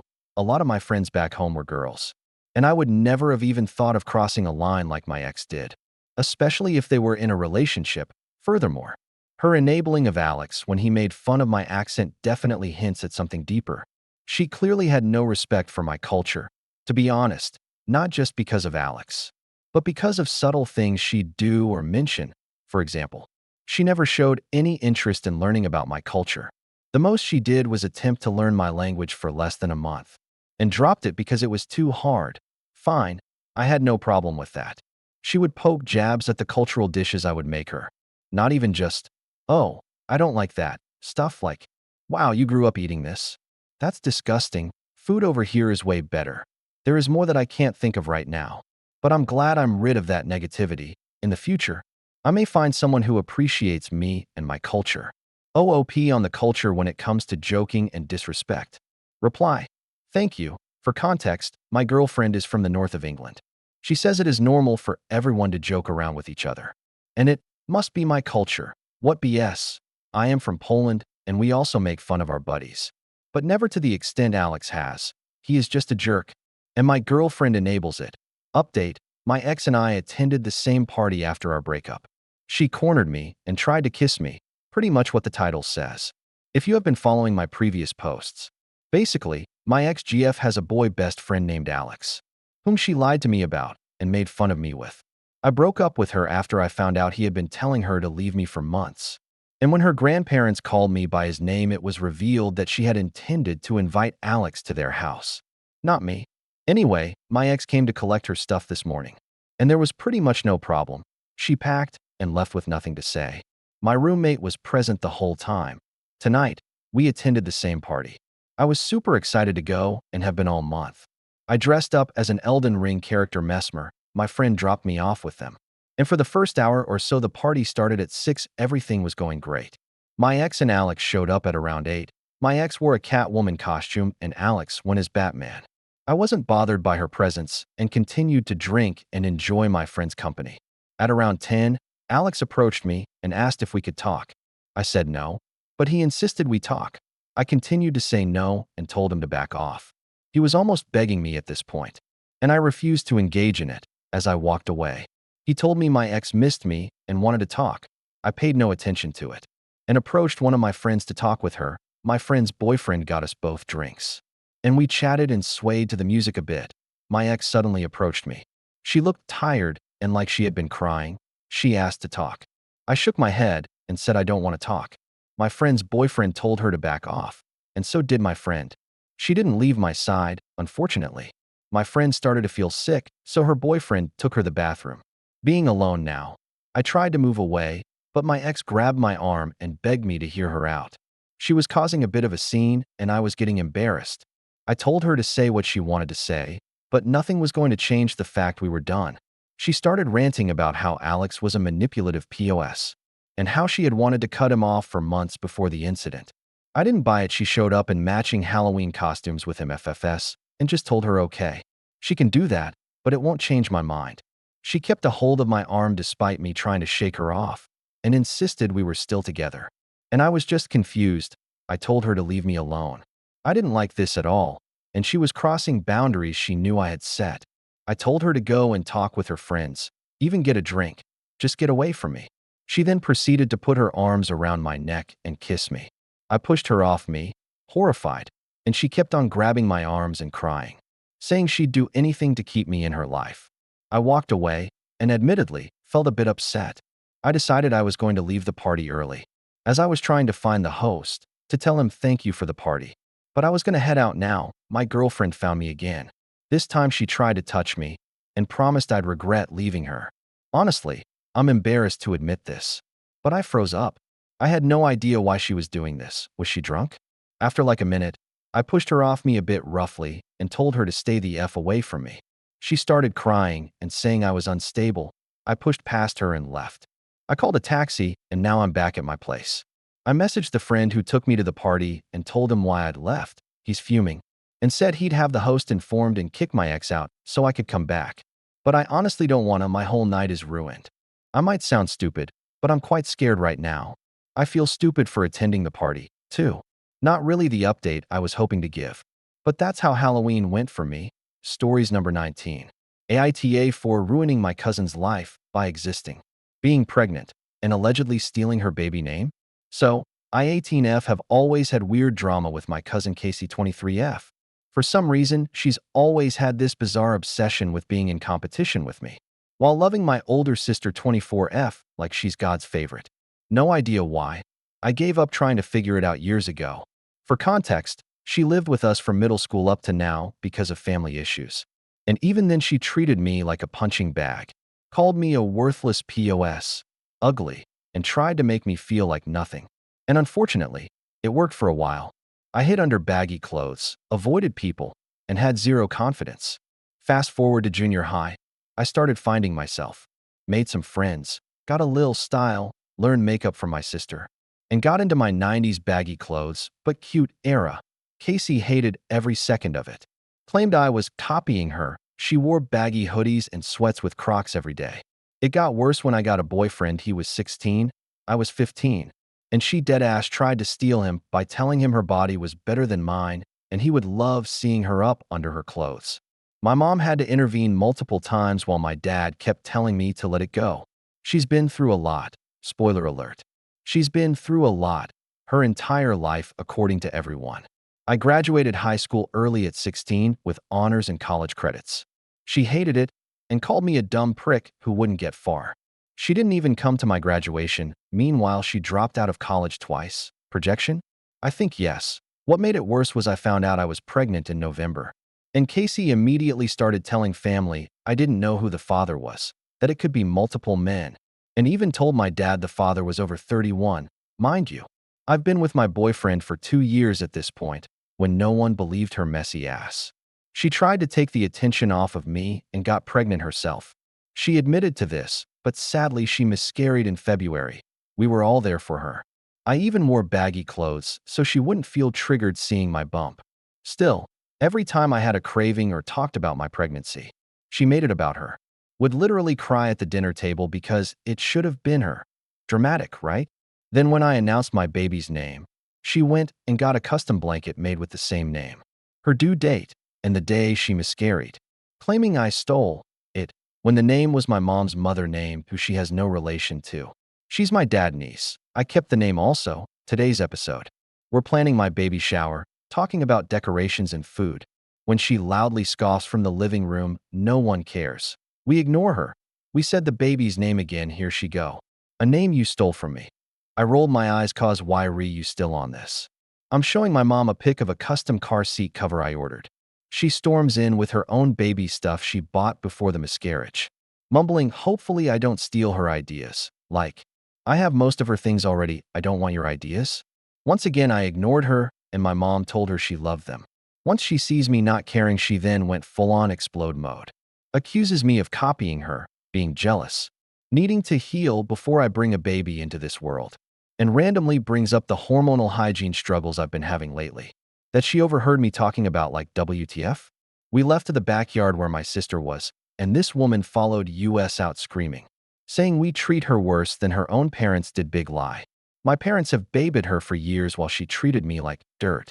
My dad eventually came upstairs from the basement because she was so loud, asked what was going on, and for once, instead of coddling her, he went off. He straight up said, "Casey, for God's sake, I love you, but what is your problem? You pick fights constantly, you play victim, and you're not in middle school anymore. If you want to stay here, you need to get your act together. I can't keep doing this with you, or you picking with a teenager who has done nothing to you." She was shell-shocked, stormed to her room, packed a bag, and left later. She texted me this: "You've won. I can't fight you anymore. You've always ruined my life, even when I was with my parents. You were always the favorite, and I always hated you. You ruined everything for me. And now, I feel kinda bad." I didn't respond, and no one's heard from her since. Update. Hey you guys, I'm honestly overwhelmed by all the responses. I didn't expect this to blow up like it did. But thank you so much for the kindness, advice, and support. I wanted to answer some of the questions I've been seeing a lot in the comments. 1. Was she the youngest girl before me? Yes, she was the last girl born for 5 years before I came along. Our family is mostly boys with only a few girls here and there. So I do think that may have played a part in how she felt about me. 2. About me being a teen mom, I turned 19 in a couple weeks. I've been independent since I was able to work at 15. And I even have my own small business that's slowly growing. I still live with my parents for now, but I handle my own life for the most part. 3. Why didn't my parents get her into therapy? My mom has tried several times to convince my dad to get us all into therapy, but he's one of those people who doesn't believe in it. He's always told us to pray or write it down instead, which honestly did help me at times growing up, but she definitely needed professional help and still does. I've asked him recently to consider it, and he just rolled his eyes and ignored me. 4. My parents' ages. My mom is 46 and my dad is 57. They've been married since 1998, so about 26 years now. 5. What happened with her parents? Her dad was physically abusive to both her and her mom. Her mom helped her run away and sent her to live with us. While she stayed behind, we live on the East Coast. And they were all the way in Oakland, California. As for contact, no. We haven't spoken to them since they lost custody of her. 6. Why was I so nice to her? Because I genuinely looked up to her. My older sister was never really around much, and I thought she and I could be close like sisters. I really wanted that. 7. Was there favoritism? Not really, no. I feel like we were treated fairly for the most part. If anything, she got a little more attention and was doted on more. Probably because of what she'd been through. I only got extra toys when I was little because I was 4 years old and too small to do the stuff they did. 8. Where is she now? No one has heard from her since she left. She's blocked all of us, and as far as we know, she doesn't have a job or anywhere stable to go, which honestly makes me nervous because it's likely she'll try to come back eventually. So we're keeping our eyes open and being cautious. Comments. Commenter 1. Don't feel bad. She constantly was an asshole to you, and when she didn't get her way, she threw a pissy fit and ran off. She'll either be back or crash somewhere else. Regardless, it's not the last you'll hear of her. Reply. Part of me wants her to stay gone. But my parents are out here low-key worried, so that's what really makes me feel guilty. Commenter 2. When she was screaming at you, she was screaming about everything she hates about herself. She's jealous and has unresolved issues. She's unwell, but that's not a free pass to be abusive. Distance yourself as much as possible from her. Let her stay away. I'm sorry the adults in your life didn't protect you like they should have from her terrible behavior. And TA. Reply. It means a lot hearing that. And yeah, I wish the adults had stepped in sooner too. But I'm grateful my dad finally saw it for what it is. I'm definitely focusing on keeping my distance and protecting my peace. Commenter 3.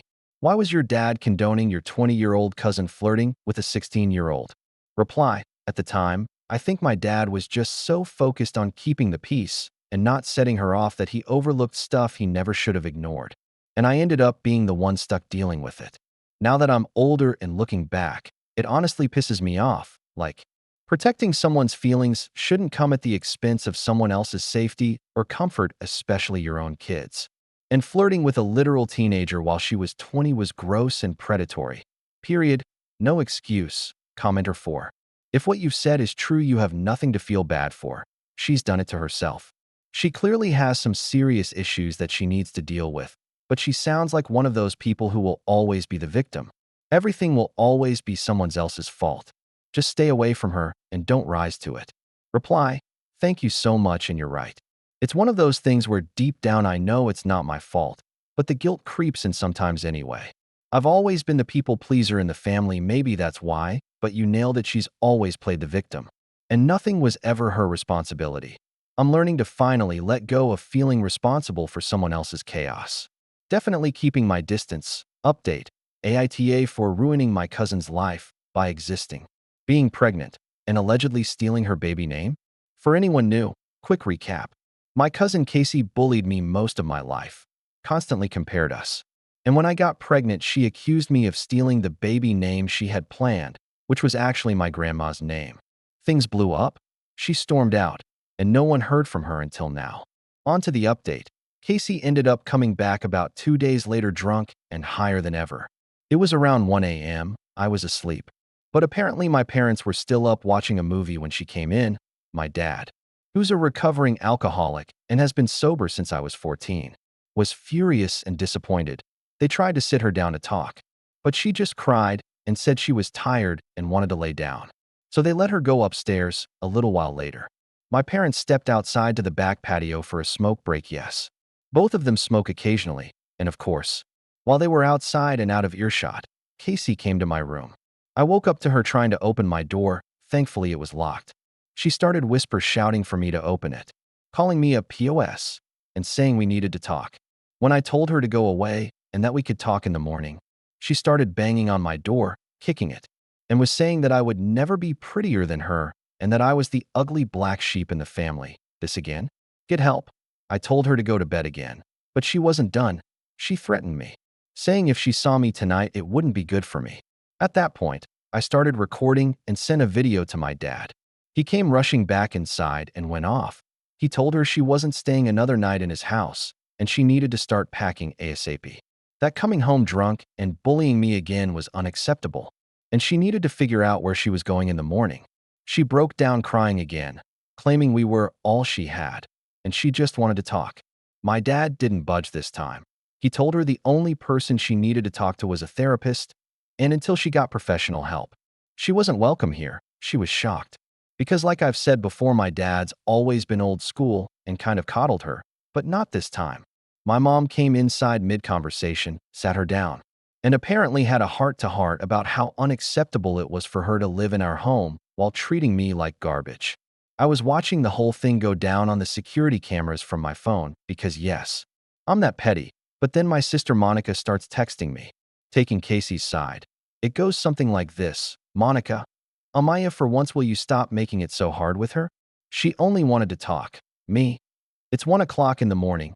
I'm barely able to get out of bed. What do you expect me to do? I don't want to talk, Monica.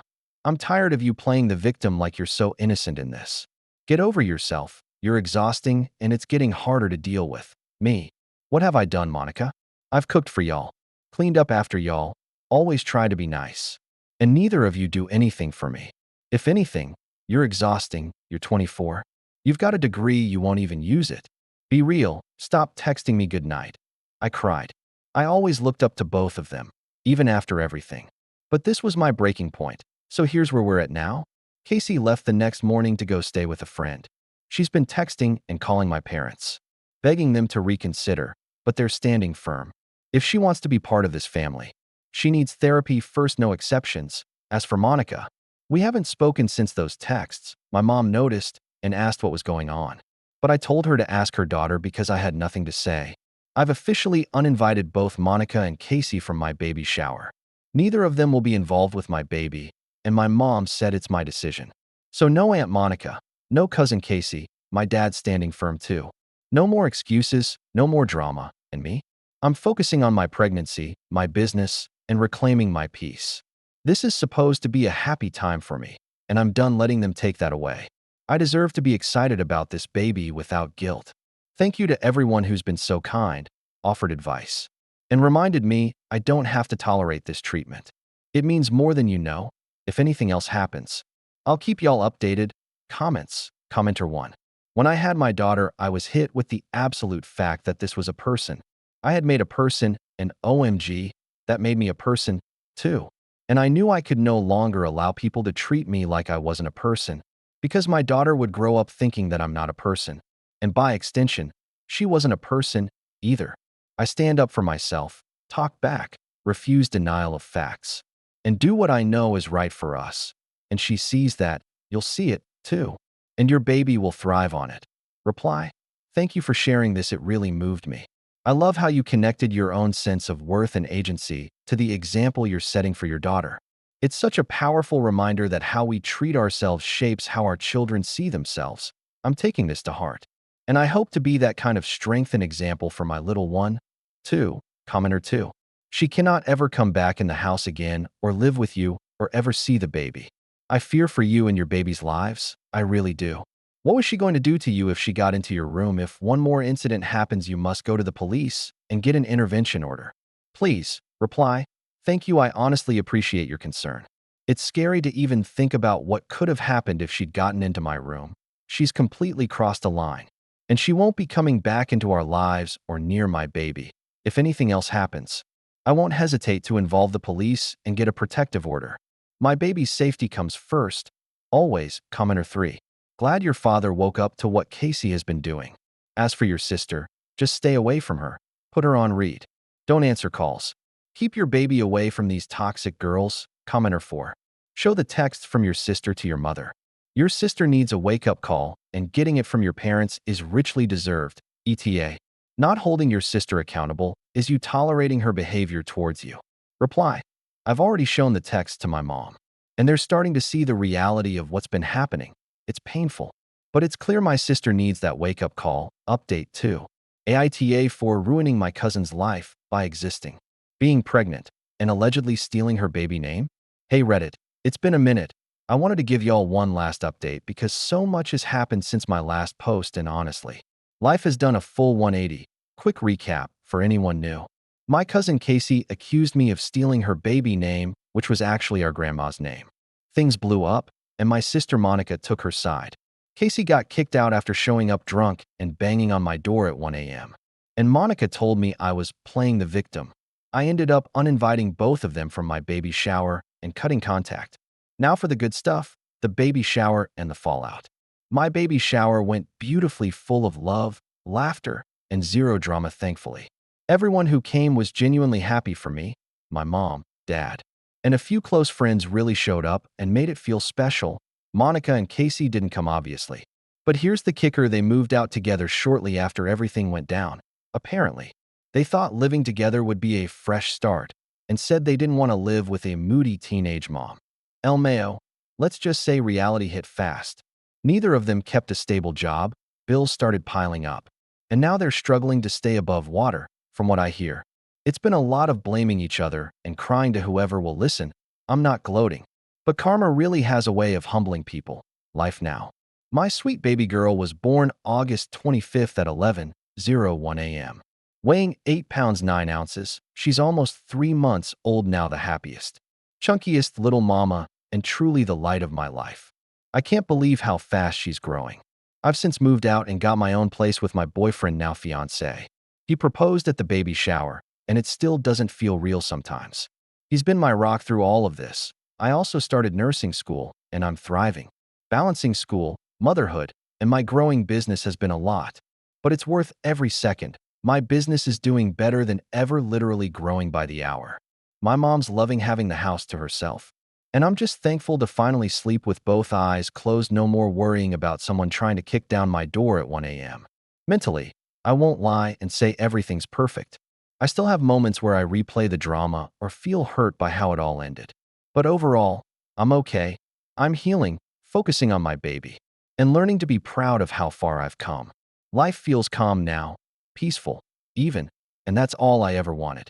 Thank you to everyone who followed my story and reminded me I wasn't crazy or dramatic for setting boundaries. I finally feel safe, loved, and happy. Comments. Commenter 1.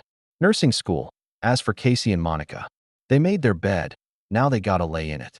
Keep focusing on that positivity and those boundaries. Life's too short for unnecessary drama. Hang tough, mama. Commenter 2.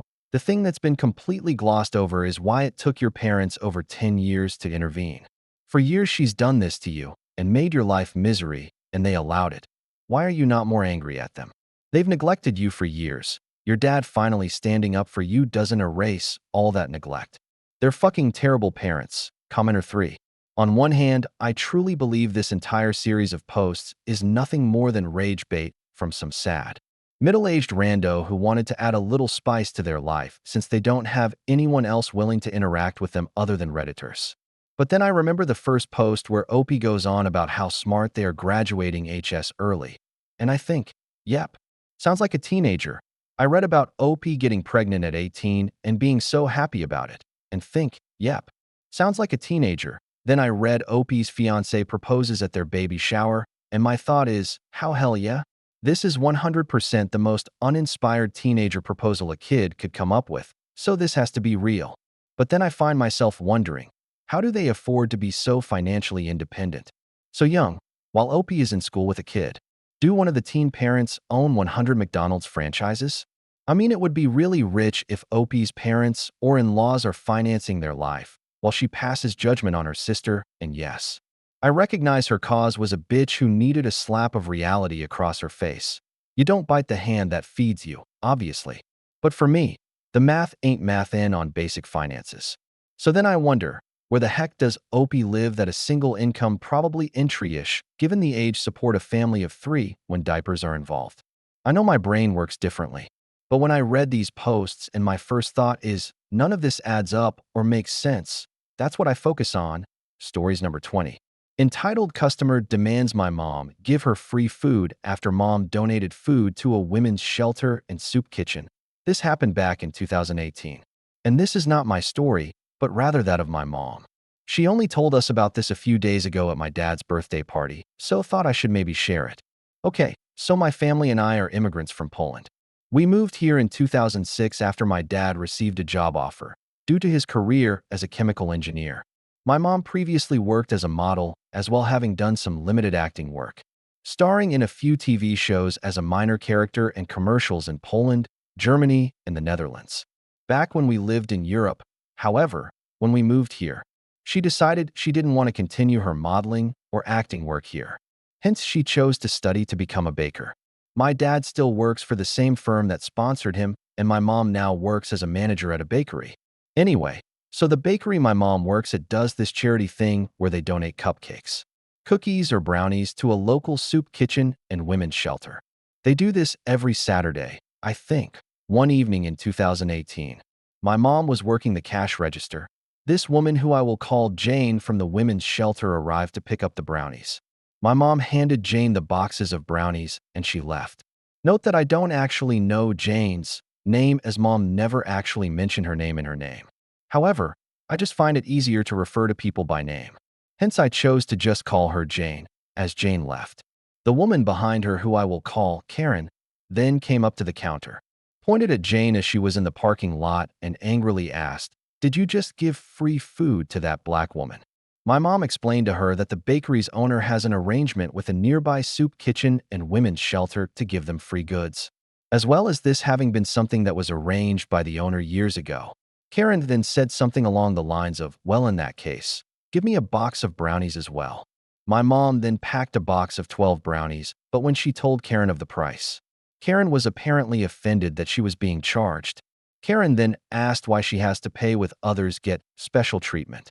My mom then explained to Karen again that what they do for the soup kitchen and women's shelter is not special treatment, but rather charity. Karen then said something along the lines of, "So you give out free food to lazy people who are probably already on food stamps, but not hardworking people like me," followed by accusing my mom of being a self-hating racist by giving preferential treatment to black people and immigrants. Karen then apparently started attacking my mom for her accent, accusing her of giving preferential treatment to other immigrants, and then threatening to call immigration on my mom if she doesn't give her free brownies as well. My mom then calmly told Karen, "If you want free food, there's a soup kitchen nearby, just north of Sherman Park." Karen, offended by this, then said things along the lines of, "Do you think you're better than me? And do you think I'm poor or something?" My mom responded by saying, Well, since you are demanding free food. Yes, probably. This got Karen angrier and shouting at her. Additionally, anticipating what Karen was going to say next, my mom then mentioned to Karen that my mom, is the acting manager of the store, followed by asking Karen to leave. Karen then threatened to call immigration again on my mom, to which mom just responded by saying, "If you want, we can just call 911 right now and they can maybe resolve this matter for us themselves," as well as mom pointing to the security cameras in the shop. Probably realizing this wasn't getting her anywhere, Karen just stormed off, according to my mom.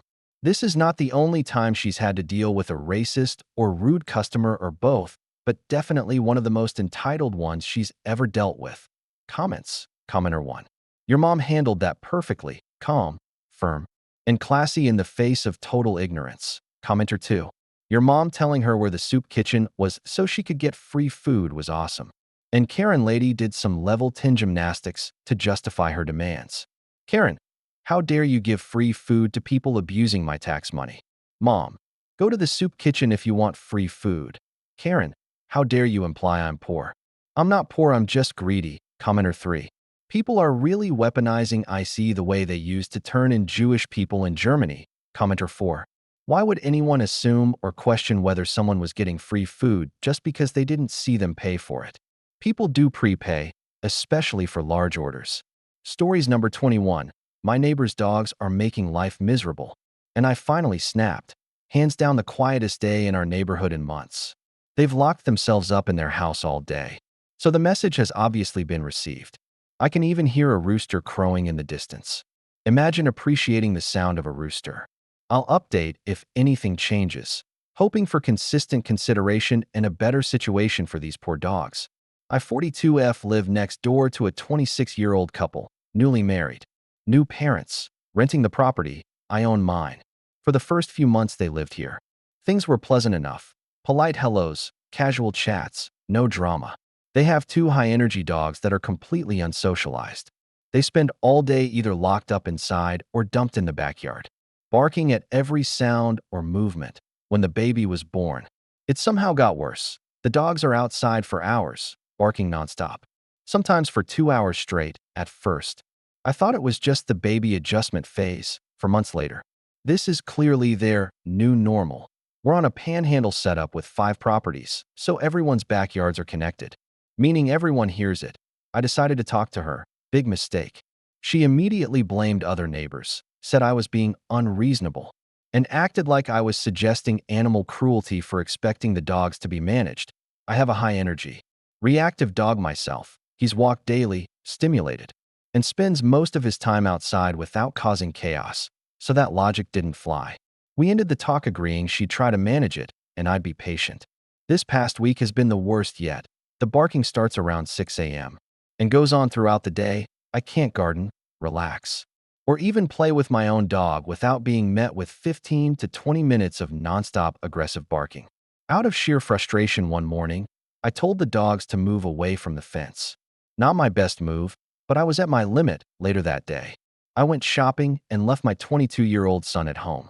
He was sitting in the backyard when the dogs started up again. Only this time, he overheard the neighbors telling her dogs it was okay because I wasn't home. The barking continued for another hour. That was my breaking point. I called her landlord and reported everything. The constant barking, the home business she's running, and the bylaw violations. I told them they've got a week before I take it up with law enforcement. I know it was a bit of a nuclear move, but after months of sleep deprivation, disrupted peace, and a complete lack of responsibility on their part, I honestly don't feel bad. TLDR, neighbors' unsocialized dogs bark for hours every day, making my home life miserable. Tried talking to them, got gaslight and dismissed. Finally reported them to their landlord and threatened legal action. Not sorry. Comments. Commenter 1. Good for you. Those dogs are being neglected. Reply. That's exactly how I view it. The dogs aren't the problem. The owners clearly are. Commenter 2. I don't blame you. You tried your best. I cannot stand when owners allow their dogs to bark like crazy. It's also against bylaw. One of our distant neighbors had dogs that did that, and someone called bylaw and animal control. They warned them, and it stopped. You did the right thing. Constant barking is insanely disruptive. I hope you get your peace and quiet back. We all deserve it, especially when we pay to live somewhere. Commenter 3. I have 3 dogs whose breed are well known for being loud, incessant barkers, and yet somehow I manage to control and deal with it. They are absolutely not allowed to bark more than once or twice outdoors, and I'm sure as hell not living in Barkland indoors. It always makes me wonder, do the owners not hear the fucking noise from inside their house too? They love hours of barking? I do not understand. People who let their dogs bark nonstop, often saying garbage like, dogs bark. Deal with it, are awful owners. You did not go nuclear at all. Commenter 4. I just don't get why people get dogs and basically leave them in a backyard. Many don't socialize, walk, or even train them. Sounds like this one is being left to its own devices, and that's just sad. We all have our breaking points as neighbors. Don't feel guilty about having yours. Stories number 22. The normalization of poverty in the Western world has been rapid and widely accepted. In just 10 years, we've normalized 35-year-olds living in shared apartments. And of course, not owning a car. I remember photos from 20 years ago in Beijing, where people commuted by bicycle. Now it's us who can't even afford a car, and we have to use a bike. Take Spain, for example. Around 25% of the population is at the poverty threshold. Thankfully, malnutrition isn't widespread. But we're talking about Latinos, immigrant couples living in a single room, paying €550, sharing with others with one child. I mean, a family having to share a room? That's absurd. The other day, on a Reddit thread, people came at me for saying that living in a shared apartment isn't a normal choice. And that, of course, it's reasonable to aspire to own a car. But you know what? I refuse to accept resignation just because of housing costs. We shouldn't normalize poverty as a working class. We should stand together to regain the ability to afford a home. Edit. To those asking for data, the figures for Spain clearly show a dramatic shift. It is significantly harder for people in their 30s today to buy a home or even rent individually than it was for previous generations. Here is the data proving that homeownership is being pushed back, and shared living is no longer just for students or young workers. Age of first-time homebuyers has soared in Spain. 40 years ago, around the 1980s, the average age for a Spaniard to buy their first home was before 30. Today, the average age to acquire a first property is 41 years old, one of the highest in Europe. The affordability gap, wages versus housing price. The gap between salary growth and housing price inflation has been steadily widening. For example, in recent years, between 2016 and 2021, salaries rose by less than 6%, while home prices increased by over 15%. In a recent 3-year period, housing prices soared by 25%, while salaries only grew by 7%. Spaniards today must dedicate an average of 7 years of their gross salary to pay for the mortgage of an 80 square meters apartment. Source: InfoJobs, 2023 data. Sharing a flat is now common for those over 35. Shared housing is no longer just a young student's situation. Recent reports show that over 30% of people looking for a shared room in Spain are over 35 years old. Specifically, those between 35 and 44 years old now represent a significant and growing percentage of room renters, often due to economic necessity rather than choice. Comments. Commenter 1. Friend, consider. It is now illegal to be homeless. No longer do you have a right to exist outside of some established residence for prolonged periods. What it amounts to is, your landlord can jack up the rent, and either you pay or move into a homeless shelter with others just like you. Then, rich people move in and gentrification magic begins. Commenter 2. Welcome to the East, brother, where the Romanization of the poverty was always the norm. Of course, I agree with you. I only don't agree bicycles. I think they are actually a sign of a healthy, prosperous society with evolved public transport and public roads. Look at Denmark, for instance. Over-reliance on cars and treating cars like a status symbol or rite of passage is actually more a sign of poverty than bicycling imho. For instance, in Yugoslavia, the car industry was developed instead of subways, and it was ingrained in collective identity that you weren't a real man if you didn't own a car.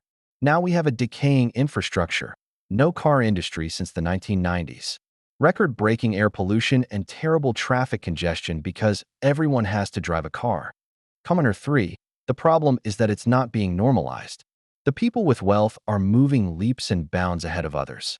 It would be normalized if they were becoming poorer, too, but they're not. I just watched some documentary about Stradivarius violins. It's just so disturbing how wealthy folk are playing God with the world. But poor folk with talent don't mind because they don't consider that the offer that wealthy people are making them to live out their dreams comes at the expense of furthering this injustice. But then, what would the wealthy do if they couldn't keep building their wealth? It's existential for them, truly, a tangled mess. Commenter 4, check marks. As capitalism grows, small businesses are outcompete by large corporations. Many middle-class roles are absorbed into the working class or replaced. There is an upcoming mass unemployment thanks to AI and robots. The economic structure tends toward polarization, with wealth becoming concentrated in fewer hands. While workers remain relatively poorer than before, capitalists are all about exploitation. Even in my country, in Balkans, they are importing immigrants from Asia that will work below minimum wage, so they don't have to pay a fair compensation for the job. The role of the state is to regulate and control such processes, but lobbying renders it ineffective. Stories number 23. I wish I hadn't married my husband or had a baby with him.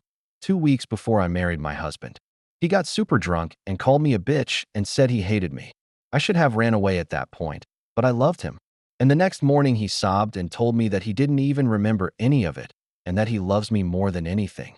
He stopped drinking for a month or so, then started again a year after that. He got drunk and tried to kiss my best friend in front of me. He completely went sober after that, admitting he had a problem. A year and a half later, he's still sober. We now have a daughter together. He is the provider. I stay home with our daughter, my choice. I have a degree and can make my own money if ever needed. I knew this meant I would be the primary parent. However, I didn't know this meant I would be the only parent. He does not change diapers. He does not comfort her when she cries. He does not even play with her. She is 7 months old. He will smile at her when she's laughing, or hold her when I need to shower or make dinner. But the second she gets fussy, he gets visibly irritated and hands her off to me the second he can. He says he loves her, but makes no effort to actually build a bond with her. When he holds her, he's scrolling on his phone, not actually paying any attention to her. Then when she inevitably gets fussy from him, not even bothering to look at her. He says she hates him. On top of this, while I am the one taking care of her and soothing her, he gets upset and says that I don't give him any attention. Every night after I put our daughter to sleep, I will rub his back or his legs, but in the time it takes me to get her down, he complains that all my attention goes to the baby. When I ask why I always have to be the one to give, why he never bothers to give me attention by rubbing my back or cuddling me or anything, he ignores me or just says that I never ask. I tell him all the time how handsome he is. He never compliments me. I ask him if I look nice. He will say, yeah. I ask why he never tells me I look pretty. He will say, when was the last time you complimented me? I will give him like 4 examples. He will just go on his phone and abandon the conversation. I have asked him lately if he loves me, because it genuinely feels like he doesn't. I ask him if he even likes me. He swears he does. Then tells me that I don't like him. Honestly, I don't like him right now. I don't like that he comes home every day in a terrible mood. He is a teacher. He's not out here slaving away in any way that would make it understandable for him to come home acting like he's been to war. I don't like that he makes no effort to be involved with our daughter. I don't like that I am expected to feed our baby. Feed him, have his laundry done, have the house clean, and pamper him with rubs and love and get nothing in return. I find myself constantly fantasizing about another life, one where my husband is excited to see me, excited to see his daughter, and grateful for the meals I make. I wish that I had just walked away those years ago. Comments. Commenter 1. The best time to have walked away from him was then. The second best time is now. Start planning your exit. Commenter 2. My mom didn't leave until I turned 24. Her and I both have been robbed of what could have been a beautiful life. I have so many insecurities and issues with self-esteem and have accepted so much abuse and mistreatment from men who just had to say something nice. You are setting your daughter up for a life of watching someone she loves be mistreated you and learning that she is not worthy of love or care. She is learning that she will have to tolerate the bare minimum as her only chance of being shown love. She is learning to hate herself. You are literally the only person right now who can leave. So if you don't make the choice for yourself, make it for your child, please. Commenter 3. I never recommend any woman stay home full-time. Not only is there a gap in your resume, But if you divorce, you need proof of income to get some custody. Realistically, you'll want split custody so he learns to pull his own weight. But definitely recommend you speak to him about going back to work. This may help him carry his weight or confirm divorce is immediate, because you and I know this is not a marriage and he doesn't love you or like you. Recommend find work immediately. Second, see a lawyer. 3. Work out split custody. Commenter 4. He won't change even if you ask him to. He will promise he will for a while, then go right back to how he is. My dad did this exact thing to my mom and treated her like this. They sure still together at 70. But they don't like each other and sleep in separate bedrooms.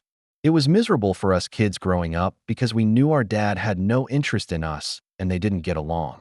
He would do the exact same type of arguments with her too, where he was gaslighting her about how she doesn't give enough to him whenever she brought up how he was acting. He will never change. Now at 70, my mom wishes she'd divorced him years ago. Now she says it just isn't worth it to bother splitting up the finances. But he gets worse all the time, and honestly I wish she'd split up our family back when we were kids. You should him while you're young enough to still have a life. My sweet mom spent her whole life trying to please him and he never cared about her.